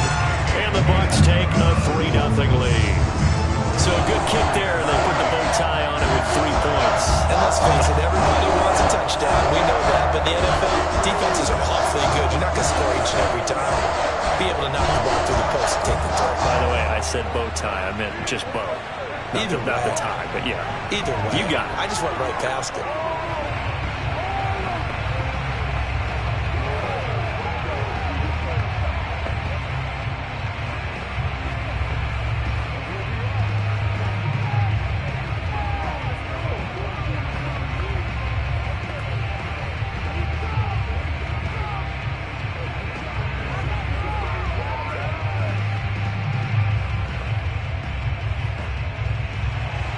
Succop now set to kick it off following the made field goal. The return man is Hill. And he will make it back to the 15, and that's it. Good coverage there by the kick team. The Green Bay offense ready to take over. Not only are they in search of their first score, they're in search of their first down in this ball game as they come up 1st and 10.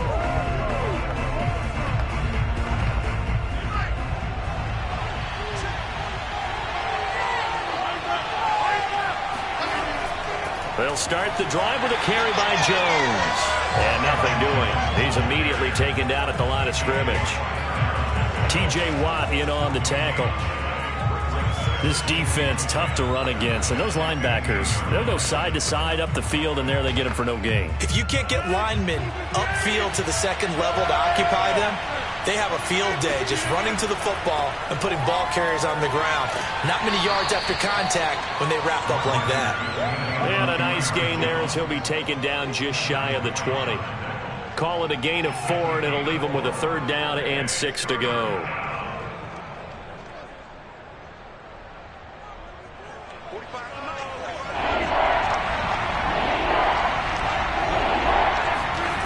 Rodgers now to throw. All right, rifles one, and that's going to be intercepted. Tre'Davious White with a pick. You don't see this often. A quarterback of his caliber, 2 first-half interceptions. It's absolutely surprising because it happens so rarely. You're searching for what reason, what's going on out there. It's not just maybe the defense is playing well. Is his horoscope off? His biorhythms? What is it? You went horoscope on us, David. Well, I was thinking maybe REM sleep was off. I'm trying to come up with something. Anything, right? 5 yards is the tally on 1st down. That brings up 2nd and 5. Brandon, 5 yards on that run. Let's get back to the huddle and make sure if you're back, you spend time with your offensive line and give them credit. Hard to move those 300-plus pounders at the line of scrimmage, and they did for a significant chunk of yardage.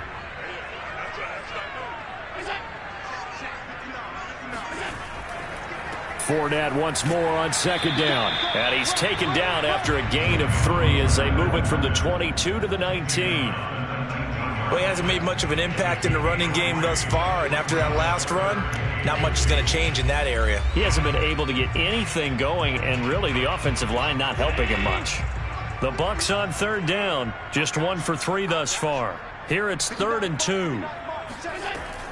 They'll try and run for it with Fournette. And Fournette trying to power his way forward, but I don't think he got there.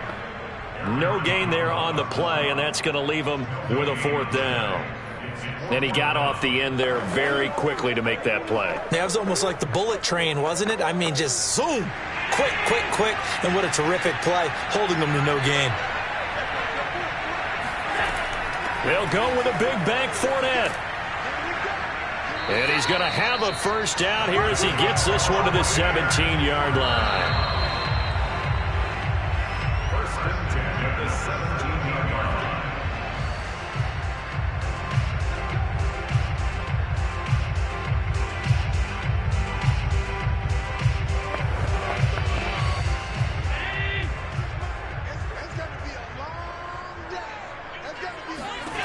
Allen now on 1st down. They'll swing this out to Fournette. And able to get him down, but he does reach the 5. And remember, this drive started off following the turnover. And they've taken no time working their way down the short field. A nice connection there, and now they're looking at a 1st and goal.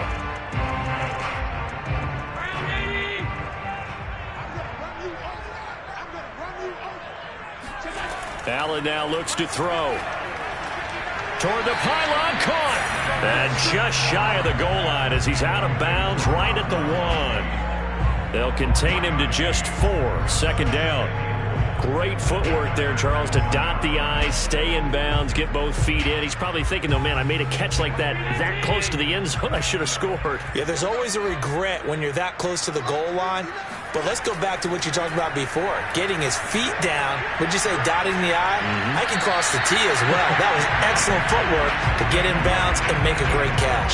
Now a 2nd down throw for the end zone, but it's incomplete. They may be snapping the ball near the goal line, but all you're thinking defensively, keep them out of the end zone. Force the incompletion, force them into going for 3, and not giving up 6. Here's Fournette. And he'll actually lose a little bit of yardage here. Back to the 2. The Packers going to use one of their timeouts as they'll head to the sideline and talk over what to do next.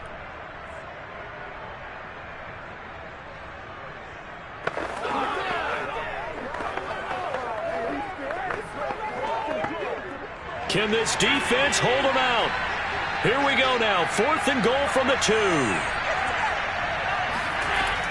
They'll run for it with Fournette. And nowhere to go. He's going to be stopped behind the line. Leonard Fournette denied on 4th and goal. And the Packer defense stands tall down by the goal line.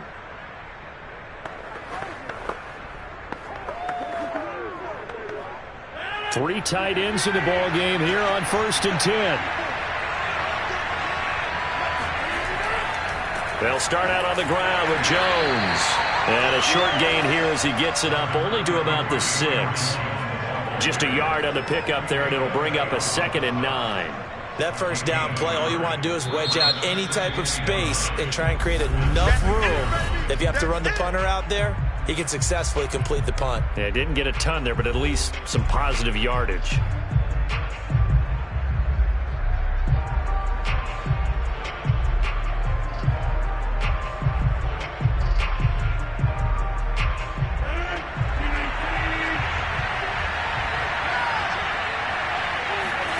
On 2nd and 9, Rodgers going for Metcalf on the deep ball. And that's going to be incomplete. Good effort there trying to take a shot, but it's 3rd down. And he's only hit on 2 of his first 6 passes. Time for a quick quarterback regroup here with a big 3rd down coming up.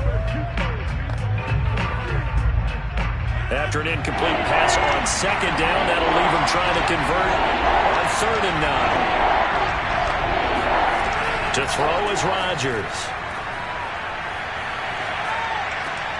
This one complete to Tunyon underneath. And they're going to have a 1st down and also well into field goal range all the way down to the 15 here. And there was absolutely zero pressure on the quarterback on that play. 3rd down, and he has all the time in the world to eventually find an open receiver for a 1st down pickup. Line of scrimmage, the 15. It's 1st and 10. Off the play fake to Jones. Here's Rodgers. Going for Metcalf on the deep ball. And Rodgers intercepted the 3rd time. Picked up by Jordan Whitehead. And he will be brought down on what will be the final play of this 1st half. So we've hit halftime here in Tampa with the Bucs out in front. As we toss it an hour or so east of here to Orlando, it's Jonathan Coachman with our EA Sports Halftime Report. And he gets it out to the 25-yard line. Flag down. This could set him back. Line of scrimmage, the 15. It's 1st and 10.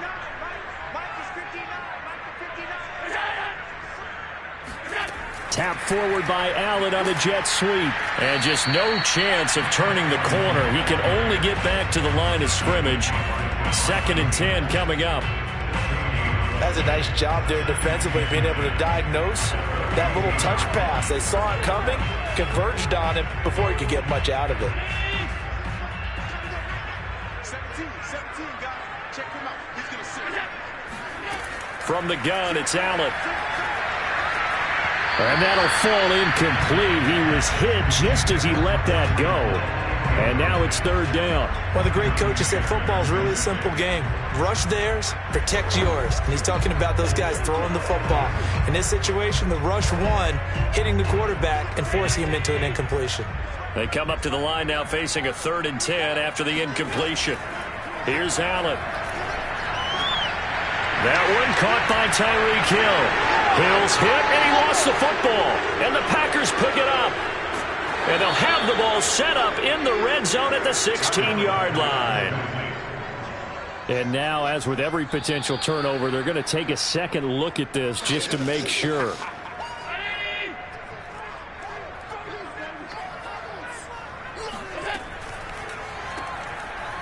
So that one overturned. They say the knee was down, and that will not be ruled a fumble. Calling no gain on the play, and it'll be 2nd down. Sometimes with the running game, you've just got to stick with it. Look, it's the third quarter, no time to panic. But that also doesn't mean you just do it the same way you've been doing it the entire ball game. Maybe change up some blocking assignments or run a few different plays, but stay with the overall essence of the running game. Now an option play on second down. And he went backwards. He'll be down at the 30. 2 yards the loss, and now 3rd and 12. Well, we saw a lot of negative plays that resulted in plenty of lost yardage in the first half, and that trend is continuing here. A 3rd down now. Those last 2 plays indicative of how things have gone for them. Just nowhere to go on the ground and struggling to put up points. That's to his running back, Leonard Fournette. And this play comes to a halt at the 33, and obviously that's well short of the first down. 3 yards, all they could muster there, and it'll bring up 4th down. Boy, that one was well read defensively, and this is all about diagnosis as a safety and being decisive, because he saw it setting up in front of him, able to knife through there and make the play. The punt team on now as Pinion sends this one away. Here's the Packers offense now getting set to start off this 3rd quarter. And with the way this offense has played thus far, to be frank, they got to feel pretty grateful to be in the ball game. I would agree with you totally, because they've done all of nothing offensively in this game, yet they still find themselves in a position on this drive where a touchdown can give them the lead. They need to take advantage of it. Now they're still looking for that first touchdown here in the 3rd quarter. All they have so far, the field goal. Going for Metcalf on the deep ball. And that's caught inside the 35. And he gets all the way down to the 30-yard line. It's a big play there for Green Bay. Well, you had all halftime to think about what you wanted to do to start the second half. They came out with a big one. Does that not beg the question? What was happening in the other locker room at halftime? Was that the one play they didn't cover as a possibility? Because they just gave up a big game. And he sneaks his way forward only for a couple here. 2nd down. I have to think a major focus of the halftime meetings had to be figuring out how to create space for the running game to get operating. Well, what you pointed out to me at half seems accurate. That line has struggled to sustain blocks. Yeah, I would agree with that totally. They've got to focus on staying on their double teams at the first level, make sure that block's secure before they slide off and try and chip someone at the second level. Meanwhile, Rodgers' throw taken in by Valdez-Scantling. And this is going to lead to another first down as the tackle's made at the Bucs' 13-yard line. I love the drive they're working on here because they know they can take the lead with a touchdown. And so far on this drive, so good. They've moved the ball down the field with very little resistance defensively. But they better be prepared for some adjustments to come their way now. Now a first down carry by Jones. And he'll get about 3 just outside the 10, stopped at the 11. Now, they struggled to get him rolling on the ground in the first half, and that's sort of continuing here in the 3rd quarter. Yeah, but I don't think it's time to abandon the running game. I would say keep feeding the horse, and I believe he'll eventually reward them, especially as we get deeper in the game.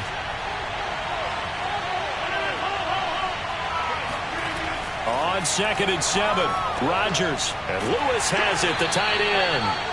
4 yards on the completion, and it sets up a 3rd down.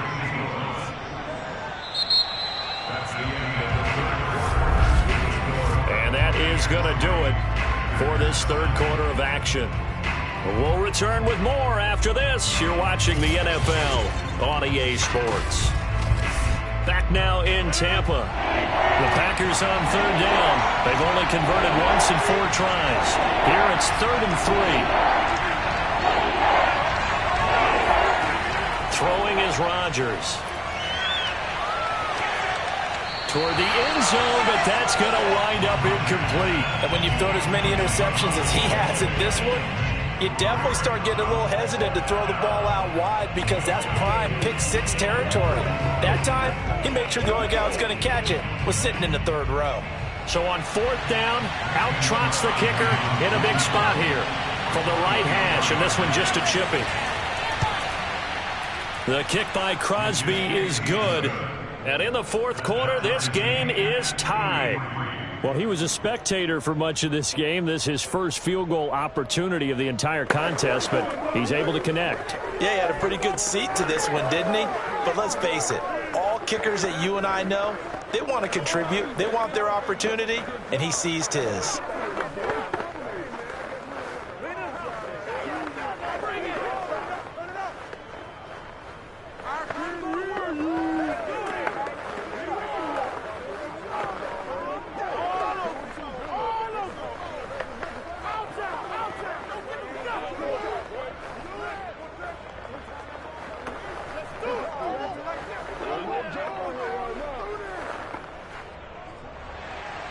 field goal's all we've had so far. 3-3 now as the kick is away. Taken at the goal line. And he'll get it up across the 20 to the 21-yard line. And Tampa Bay trots out there now. And we essentially have a brand-new ball game. After that last field goal has tied us all up, we brace for what should be an exciting rest of this fourth quarter.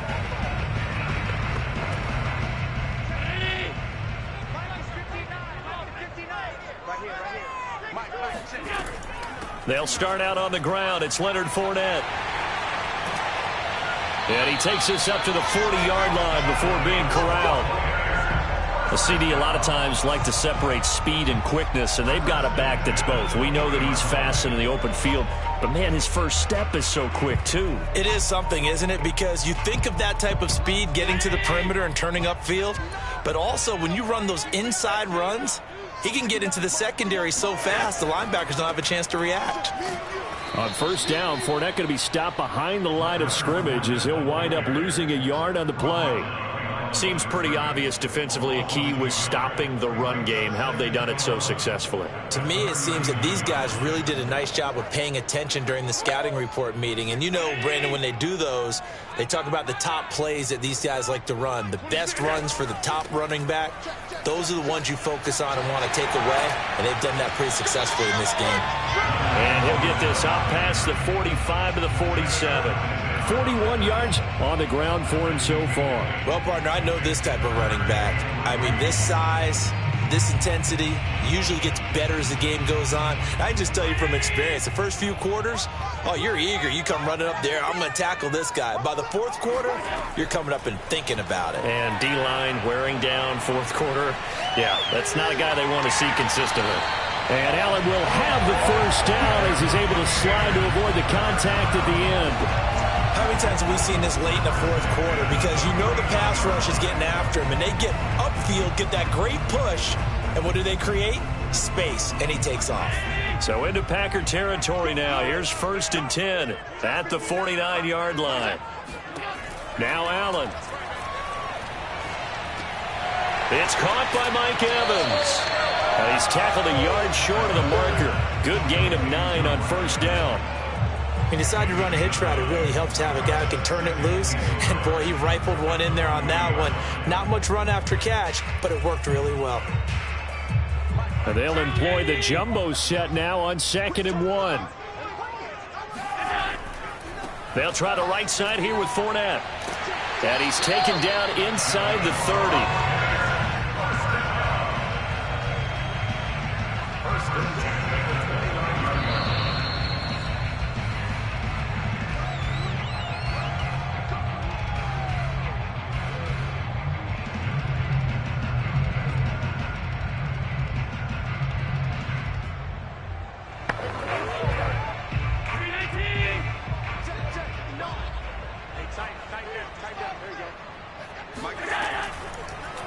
And they'll let the quarterback keep it here on 1st and 10. And he'll lose yardage. Brought down at the 32. Big Kenny Clark that time, pushing upfield to make the tackle for loss. Partner, you've got about 20 coaches on your payroll, but there's 60,000 of them in the stands. I don't think any of them like that play. And the later we go, it's starting to sound like 100,000 in here.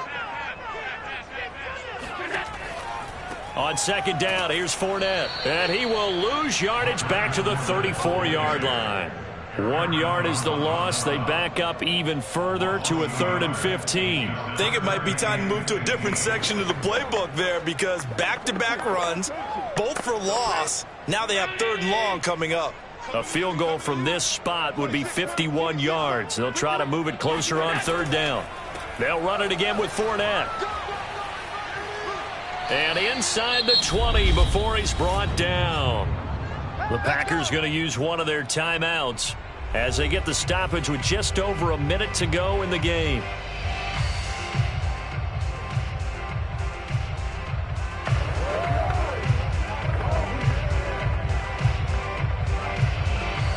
So a good run by Fournette. Now another 1st and 10.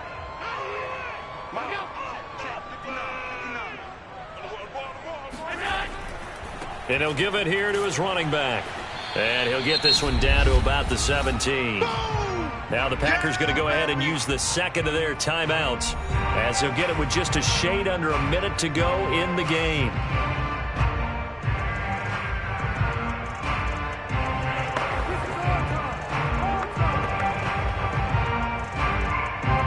The run only got a yard. Here's 2nd and 9. 26 Mike, 26 Mike. Watch the screen, watch the screen. Watch the screen. Here's a give to Fournette. And he stopped immediately there. Now the Packers going to third and final timeout as the clock will stop with 55 seconds remaining in the football game.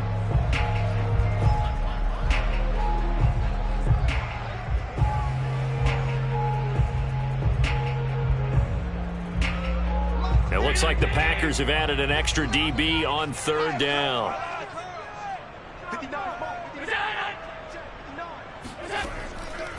A shotgun give to Fournette. And he's going to come up well short as they rally up to stop him at about the 16.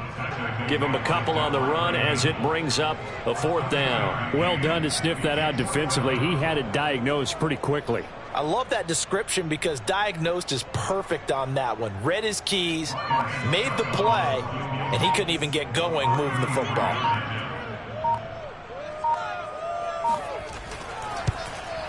And Suckup will put this one right through.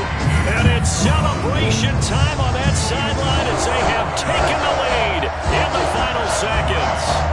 And I tell you, when it comes to needing a field goal in closing seconds, pressure situation, there's something to be said for having a veteran kicker trot out there.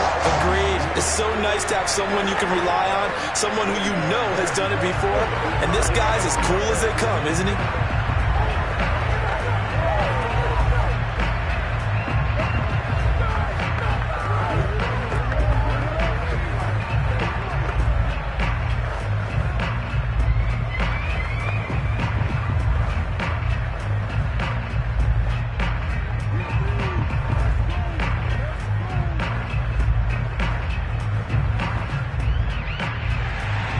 Suckup now set to kick it off following the made field goal. The dangerous Hill now to return. And he'll take it a yard or so past the 20, call it the 21.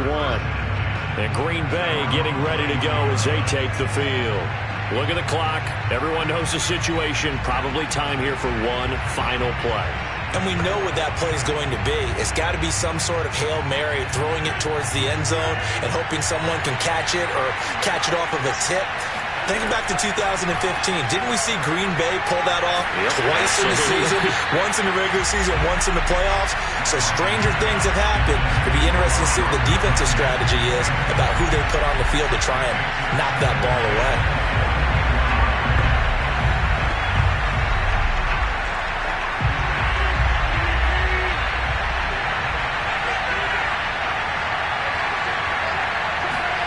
One final try for Rodgers. We've seen this before.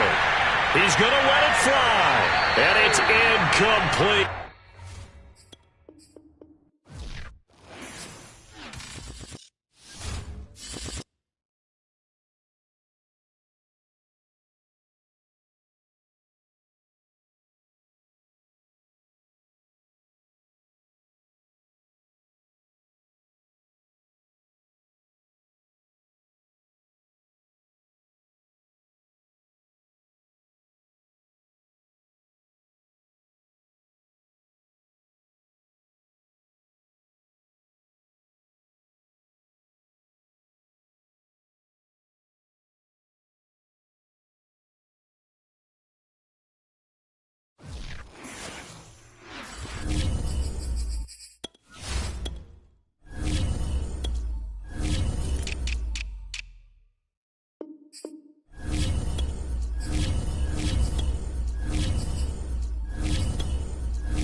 just a few miles from the Gulf Coast of Florida at Raymond James Stadium here in Tampa. With the echoes of cannon blast still ringing in our ears from the north end zone, the Bucs were introduced a moment ago, and they are all set as their guys will do battle with Dak Prescott and the Dallas Cowboys. And ultimately, he stopped right where he would have been if he had simply gone down to a knee at the 25. Here comes the Tampa Bay offense now heading back out onto the field.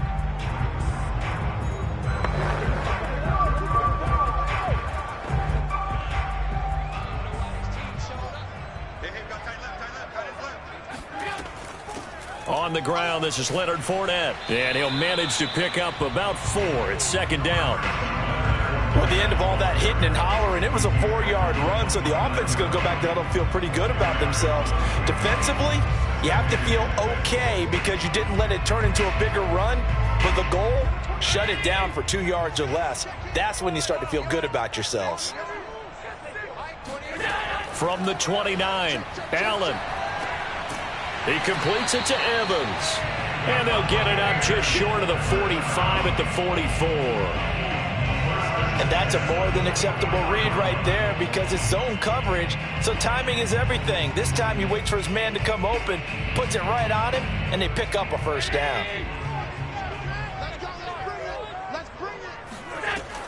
Fournette, a first down carry. Just a yard on the first down carry, so it's 2nd and 9. You know, it's not just all athleticism from defensive linemen. Let's give them a little credit for their football intelligence as well. Read and react by them, understood the play call, and stacked it up and stuffed the run.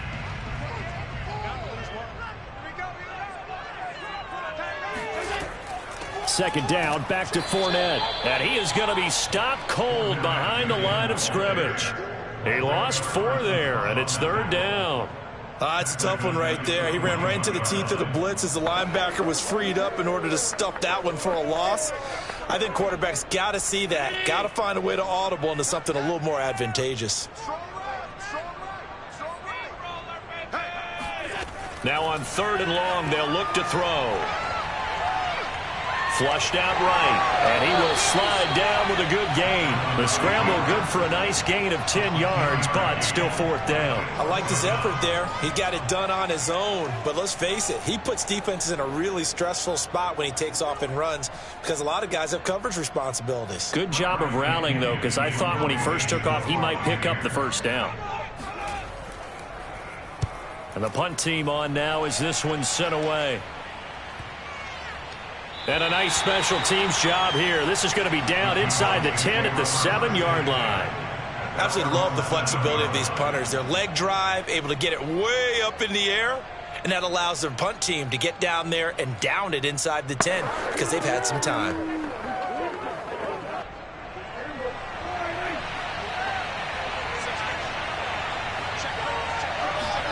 They play fake to Elliott. Now Prescott.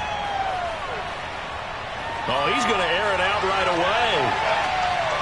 And incomplete on the deep ball. But they certainly came out firing in this one, and while that one was incomplete, I can't imagine that'll be the last shot that they take in this game.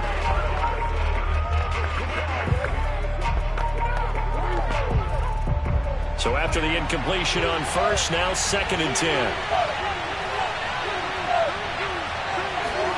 Off play action to Elliott. Here's Prescott. Escaping the pressure right. And he'll slide to a halt here. Still a little shy of the first down marker. He turned that into a nice gain. Gets him 8 yards closer for 3rd down.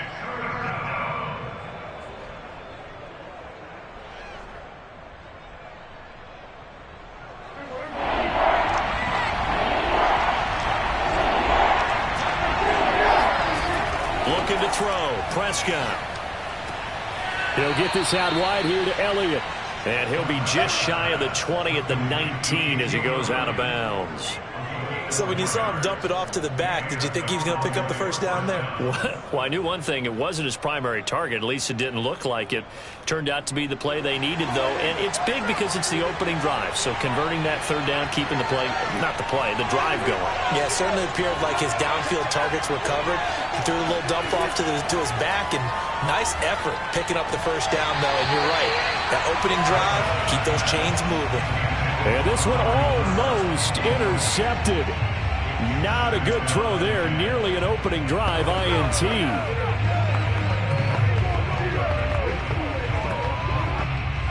So they'll come up after the incompletion for second down. Here's the first carry for Ezekiel Elliott. And his first carry, he loses the football. And it's picked up by the Buccaneers. And they'll have great field position here as the ball will be at the 15-yard line. And now before the ball changes hands, they're going to take a look at this just a minute. Second drive forthcoming here for the Dallas Cowboys. And a fumble last time. Ball security. Talk about it all the time in the National Football League. They've got to be better at it on this drive. Don't you think that when every team gets together for the first time, I don't care if it's OTAs, mini camps, first day of camp in the regular season, ball security comes up about what, the second sentence of the coach's address? And those are so many drills focus on that. All the time, and they do drills to make it even tougher to simulate game situations. Doesn't always work out, though. They get only 4 that time as that leads us to a fourth down.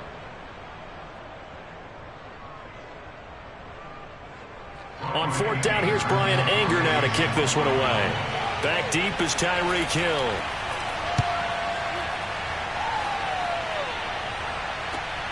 And taken right on the 30. So possession goes over here on the punt. And out will come the offense as they take over. Tampa Bay, they're getting ready to set up shop here for their second drive. They punted last time they had it. What steps, Charles, you think they have to take to make sure they don't do that again? Well, let's just go to the football 101, the trite expression 101. Win first down. Make 5, 6, 7 yards on first down and make it a 2nd and 3, 2nd and manageable. Keep accumulating first downs that way. Keep moving the football. You don't want to get behind the sticks because then the defense has the advantage. 3 yards the gain there, second down.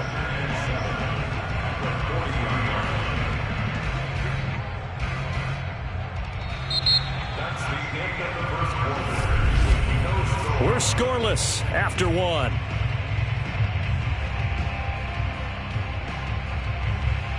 Second quarter now in Tampa Bay. It's the Buccaneers in control of the football. 2nd and 7.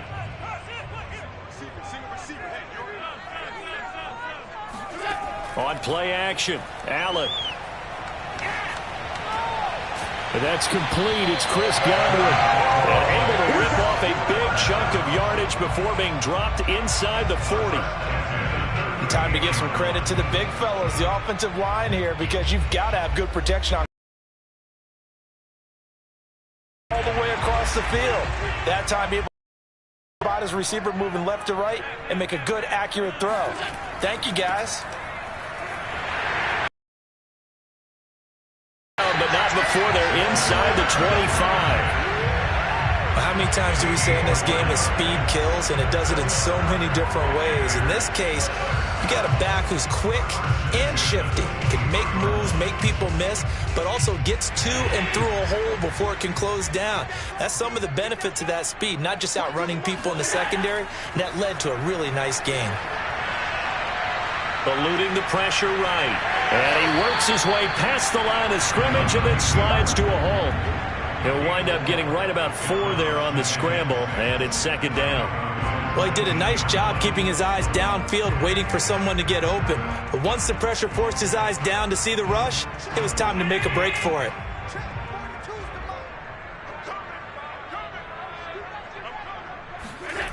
Fournette on the toss to the right. And this one goes nowhere. Losing yardage back at the 22.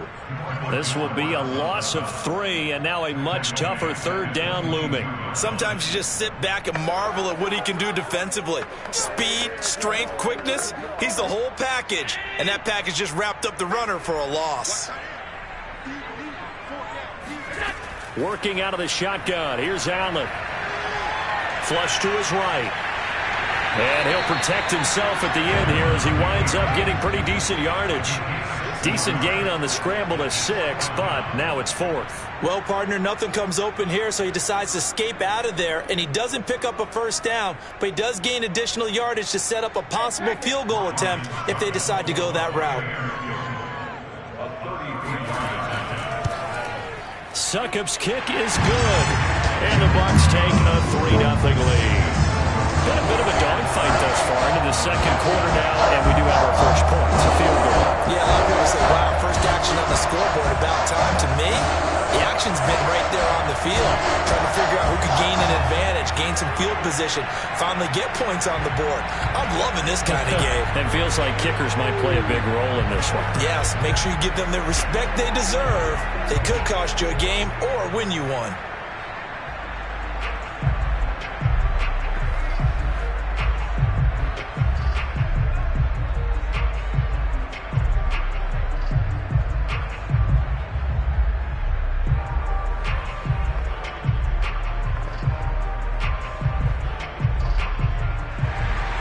Succop now set to kick it off following the made field goal.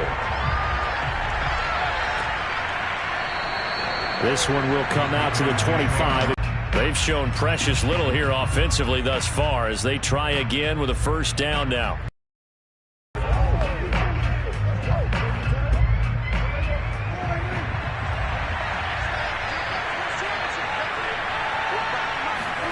Here's Prescott. A dump off to Elliott. And this will be a gain of 5 as he gets it to the 30. And now it looks like we've got a Cowboy shaken up down there on the field. Well, he gets attended to. We'll step aside.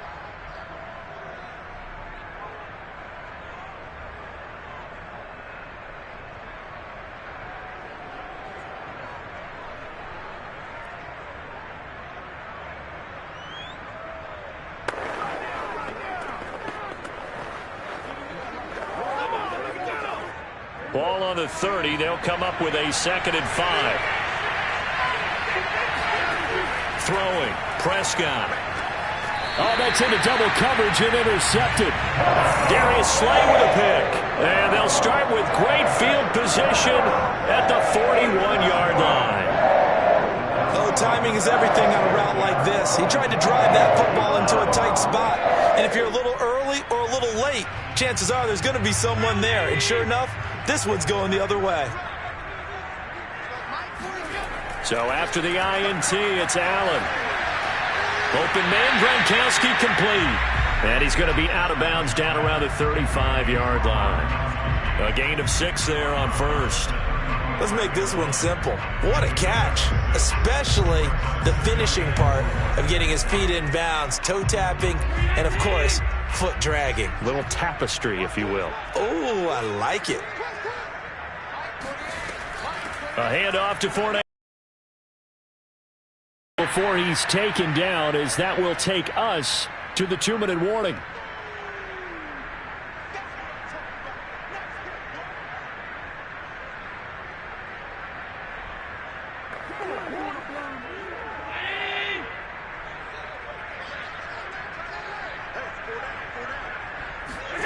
Now on 3rd and 2, they're going to elect to throw with Allen. Got his man complete over the middle. That's Evans. And he is going to have a Bucs first down, and he's going to have it by plenty. Able to get 8 yards there on 3rd and 2. Got to say, I was a little surprised to see him, Charles, come out in the shotgun on 3rd and less than a yard. Yeah, but the way the NFL is nowadays, we hardly ever see anyone really run for it on short yardage. So they're going to throw the football more times than not. That was a nice, easy rhythm throw right there, and they pick up the first down. Now left side on the swing pass. And he's going to lose yards. They take him down at the 26. He was unable to shake free there, and they'll cover him for a loss of a yard. Well, that play really didn't fool them. They completed the screen pass, but for lost yardage, a really nice play by the defense. Looking to throw again on 2nd down. Allen, and he finds Gronk. And he's going to have another first down here as the tackle's made at the Cowboys' 15-yard line. Now a timeout called for by the offense. as they'll stop it with just over a minute to go before halftime.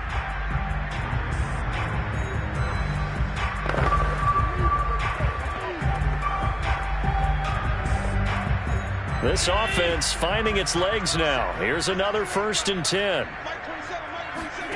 Now Allen again. Going right side here, and that's complete. The Bucs going to go ahead and use the second of their timeouts as the stoppage will come with a little under a minute to go in this first half.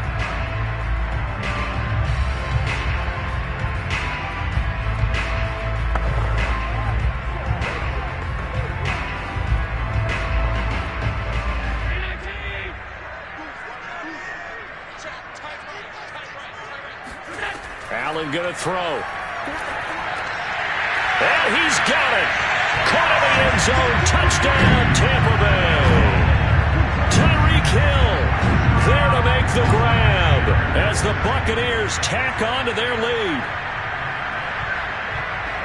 There was no going through the progressions on that touchdown pass. Yeah, nor was it necessary. His receiver won that route early, presented himself. No reason to wait. Go ahead and put it on him and score a touchdown. Extra point up and good by Suckup. And the lead grows to 10-0.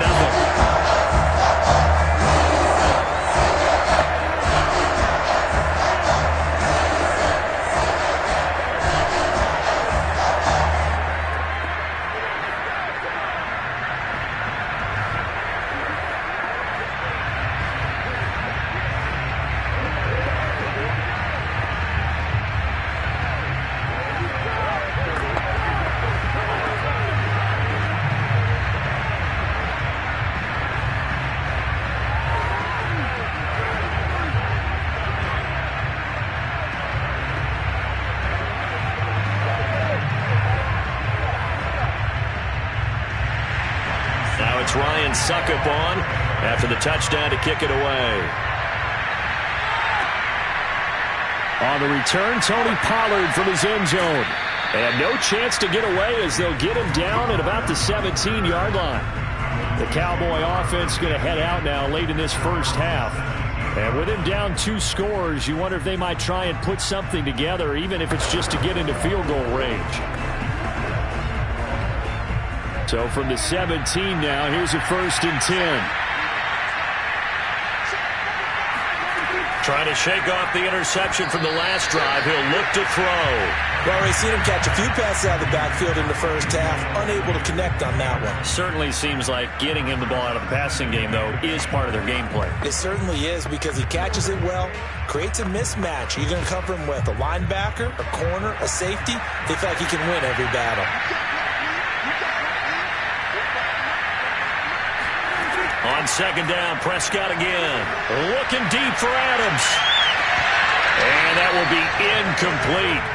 Tried to dial up the long way out there, but it'll be 3rd down. I know he wants to get his team back in the game, but a 50-50 ball right there that maybe was a little questionable. Yeah, he's pretty lucky to get that one back. I think that sometimes these quarterbacks play with a lot of confidence that borders on arrogance, and that can put your team in some Dutch. Yeah, especially maybe want to look at some safer routes after the interception he had that ended their last drive. On 3rd down, Elliott. And he's going to get this to about the 20, but that is well short of what he needed. The Bucs forced to use their 3rd and final timeout as the clock will stop with 37 seconds to play in this first half.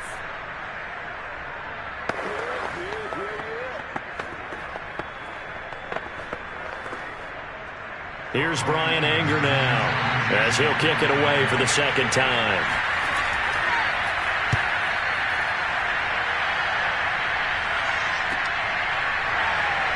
Gets around him.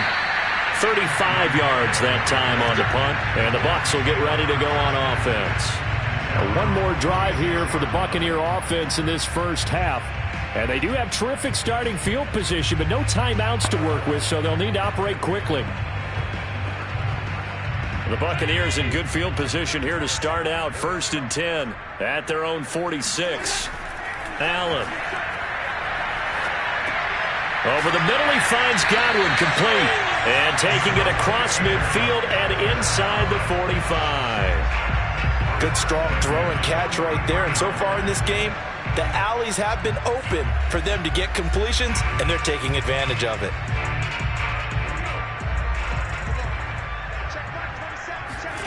A final shot before half for Allen. They'll swing this out to Fournette. So we've hit halftime here in Tampa with the Bucs out in front. As we send you a stone's throw away across I-4 to Orlando. There standing by is Jonathan Coachman, ready with REA Sports Halftime Report. Coach, this is Tony Pollard. And he'll be stopped up at the 25. The Cowboy offense set to go to begin this third quarter.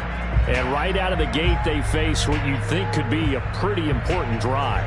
I would say so. You know, they're down 2 scores. That's not the end of the world. It wasn't the strongest of first halves, but for them to start clawing back, they've got to start putting a little pressure on that defense, start cutting into this deficit. You can't have 3 and outs and expect to get that done. Meanwhile, Dak's throw complete into the hands of Schultz here. And that's good for a pickup of 10 yards. And that'll bring up a second in just about a few inches here. And there's a completion to the tight end. And look at the size of these players nowadays. At that spot, 6'4", 6'5", and up. A lot of guys used to be basketball players, somehow came back to football. That's really good for the game of football. You're getting better athleticism, great hand-eye coordination, guys who know how to control their bodies when they run their routes. And the Buccaneer defense for the second straight play, flexing its muscle by forcing a loss. They'll wind up losing 3, and now it's third down.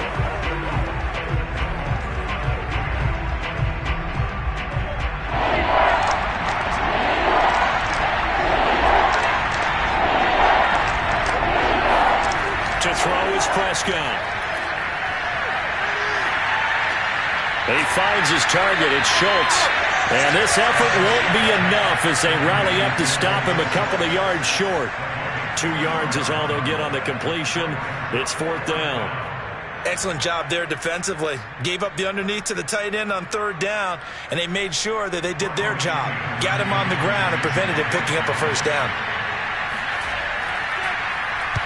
On to punt now, Anger as he boots this one away. Here's Hill on the return. They'll call it a punt of 44 yards. The return was for 7. Here comes the Buccaneers offense. They get their first reps of the second half.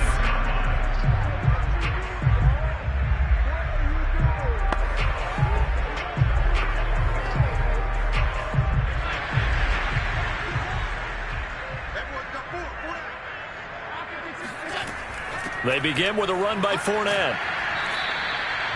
Jabril Cox there on the tackle. In the first half, he was held in check on the ground, but despite that lack of production, they still have the lead. And they've got to feel fortunate about that. If they could actually get production from their lead horse, that would help open up this offense and widen this margin, too. 2nd and 9.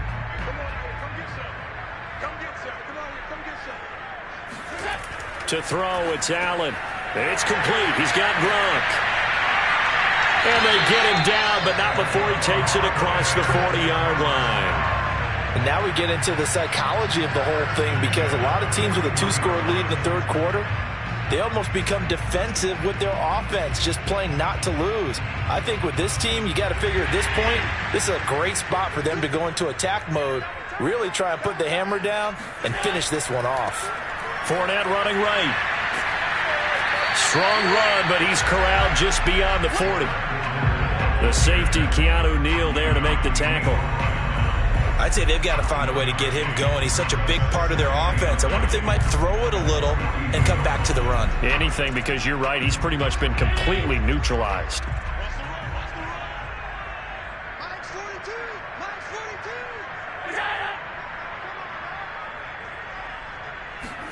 On 2nd and 9, Allen.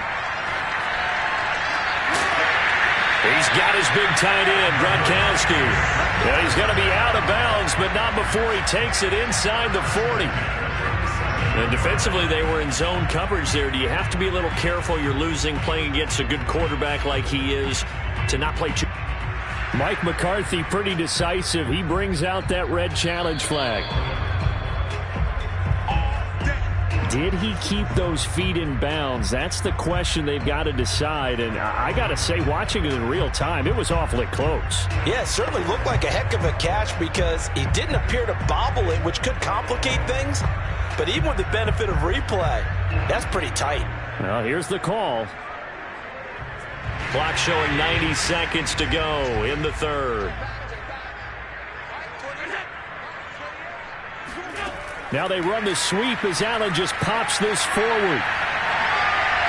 And he's got this down almost to the 20 before he's dropped. 15 more there, and they're on a roll. It's another first down. But just a simple tap pass, but it pays off in a big way. And sometimes the simple stuff causes the most problems for a defense because there's a breakdown in communication there. When that receiver goes behind the line of scrimmage and it looks like he's going in motion, someone either has to go with him or he has to be passed off to another defender. Somehow they didn't get that communicated well, and it turned into a nice play. A nice run there, 9 yards, and it'll be second down. He hadn't had a ton of success here so far, but you get the feeling that he might be on the verge of popping one. Yeah, even on that one, there was a little bit of a hole, but it closed there quickly at the end. The last run got 9. That leaves him with 2nd and a yard.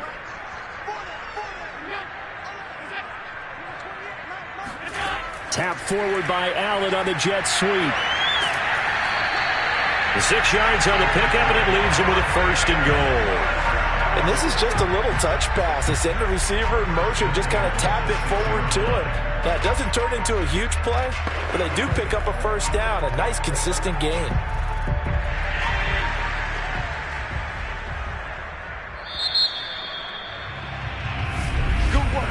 And that is going to do it for this third quarter of action. You are watching the NFL on EA Sports. Back now in Tampa. It's the Bucs. They've got the football. They also are in front here on the scoreboard as we start the fourth. They'll try and run forward with Fournette.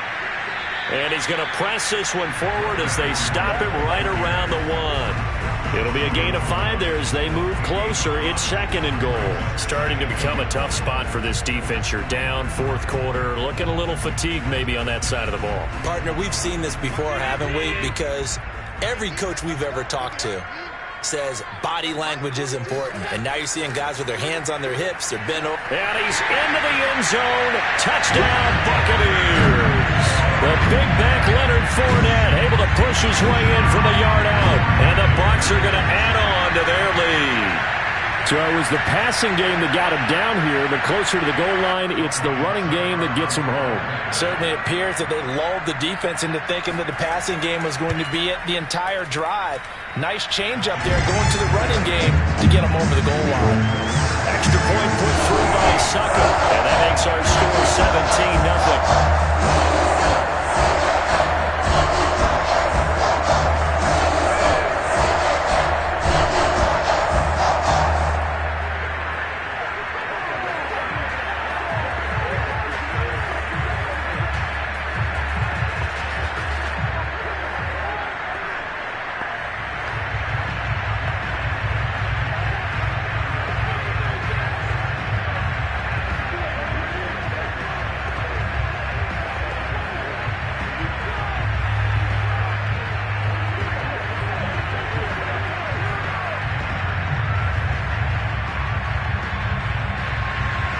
It's Ryan Suckup on after the touchdown to kick it away.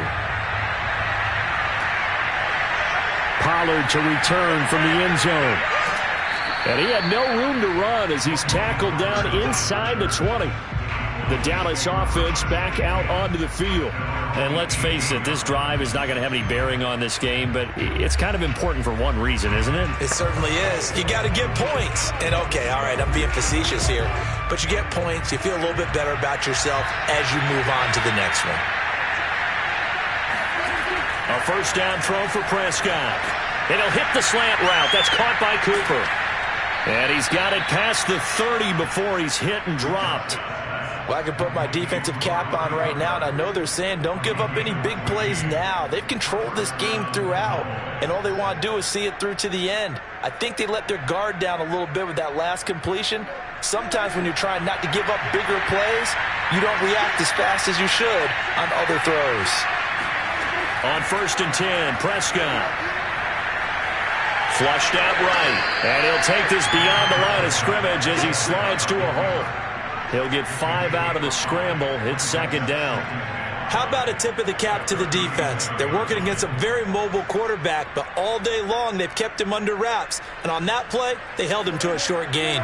Here's 2nd and 5 now from the 37. Prescott. And it's complete to Adams. And he'll have it past midfield almost to the 40 before being taken down. So they will accept the penalty and move forward.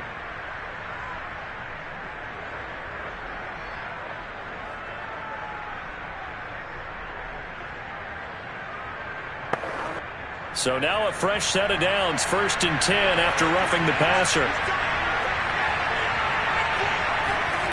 Prescott to throw it. They'll set up the screen to Elliott. The 1st down screen pass, good for 5. You got the big lead defensively. Willing to give them that underneath stuff, right? And this is why you work on your tackling. Tackle them after the catch, inbounds, keep the clock running. Just go ahead and bleed the game out that way.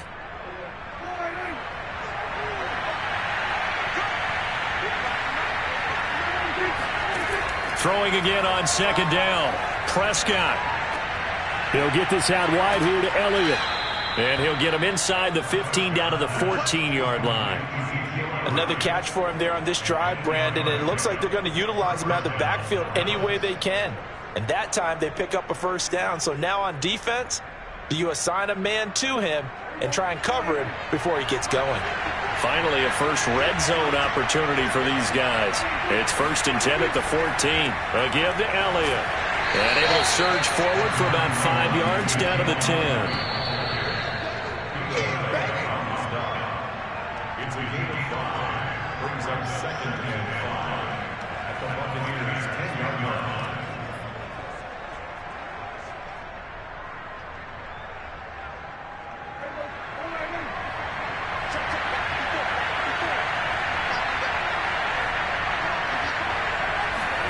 Second and 5 now. Prescott. And that is caught. Touchdown, Cowboys. Dalton Schultz there to make the grab. And the Cowboys are finally into the end zone here in this 4th quarter. And that touchdown puts us in a position to have a discussion, doesn't it? Now it'll be a 2-score game after the conversion. Yeah, I mean, there's no doubt with a 2-score game they're going to have to onside kick it. We'll just see if they've got a miracle up their sleeve. And you wonder what onside kicks they're going to use and in what sequence if they hope to have a chance to win this game.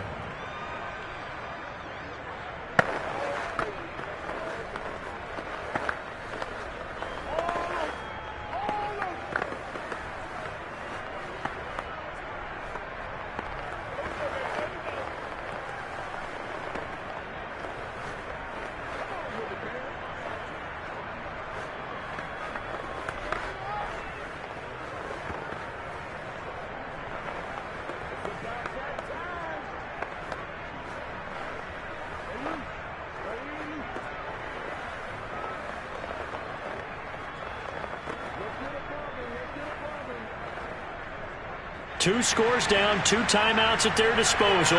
This is a critical onside kick. And the Buccaneers able to recover. Their hands team does its job. They knew they needed a miracle. They had to have that onside kick. They didn't get it.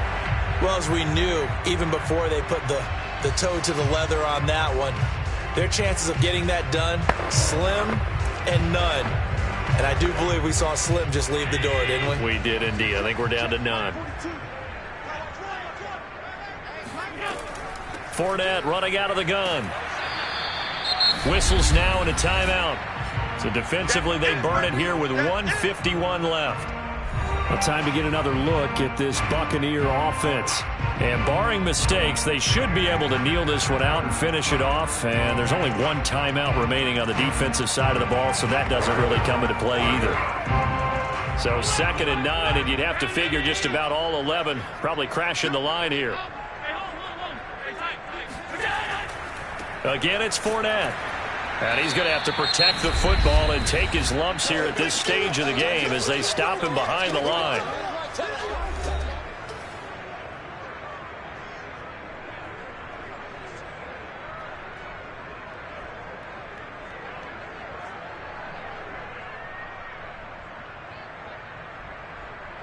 And the Cowboys here on third down bringing in an extra defensive back.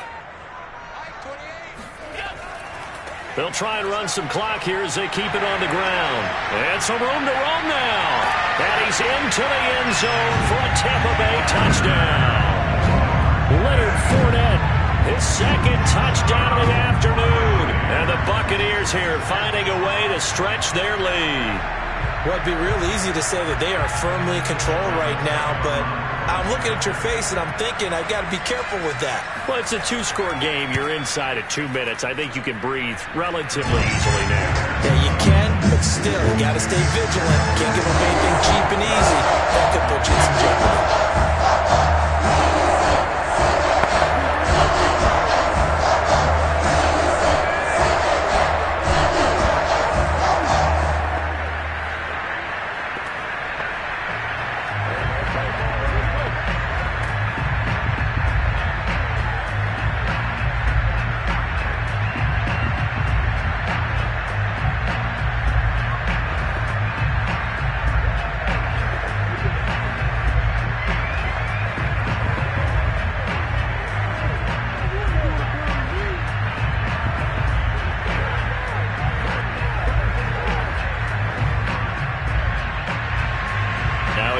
Suck up on after the touchdown to kick it away. Now Pollard. And taken down just past the 20 at about the 21-yard line. Dallas offense set for this next drive. They're down big here late. I don't know. You just one last drive here for pride. Some people like to do that.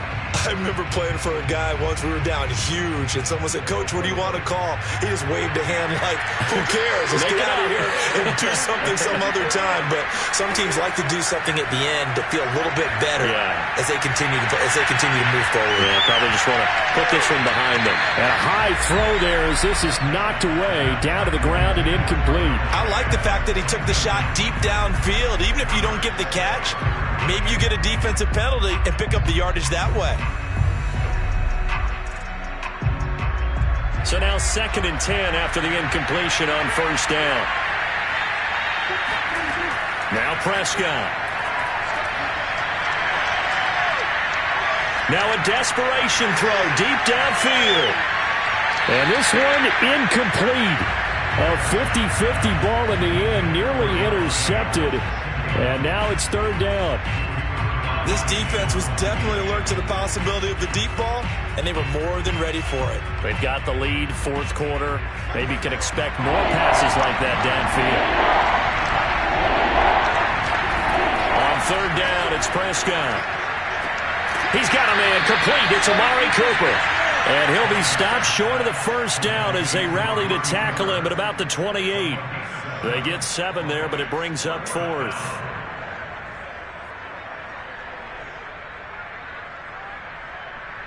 They're going to need to get up and set in a hurry.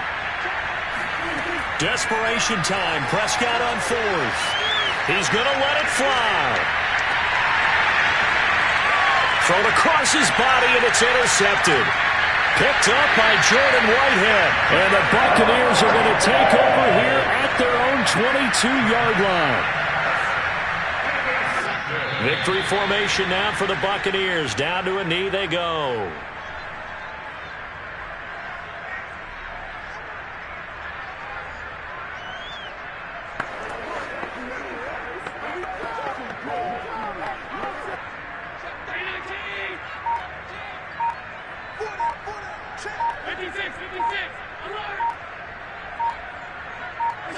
Allen down to a knee, and that should just about do it.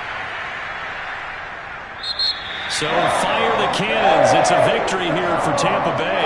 And it was their defense that really paved the way to this victory as they allowed the one touchdown, and that was all she wrote.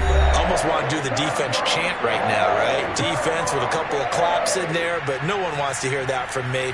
Let's just talk about how they got it done, though. When you take care of every aspect of the game, shut down the run, control the airways, right? Make sure the quarterback is harassed. This type of performance you get. They can't fashion together any offense, no consistency, and they just took control.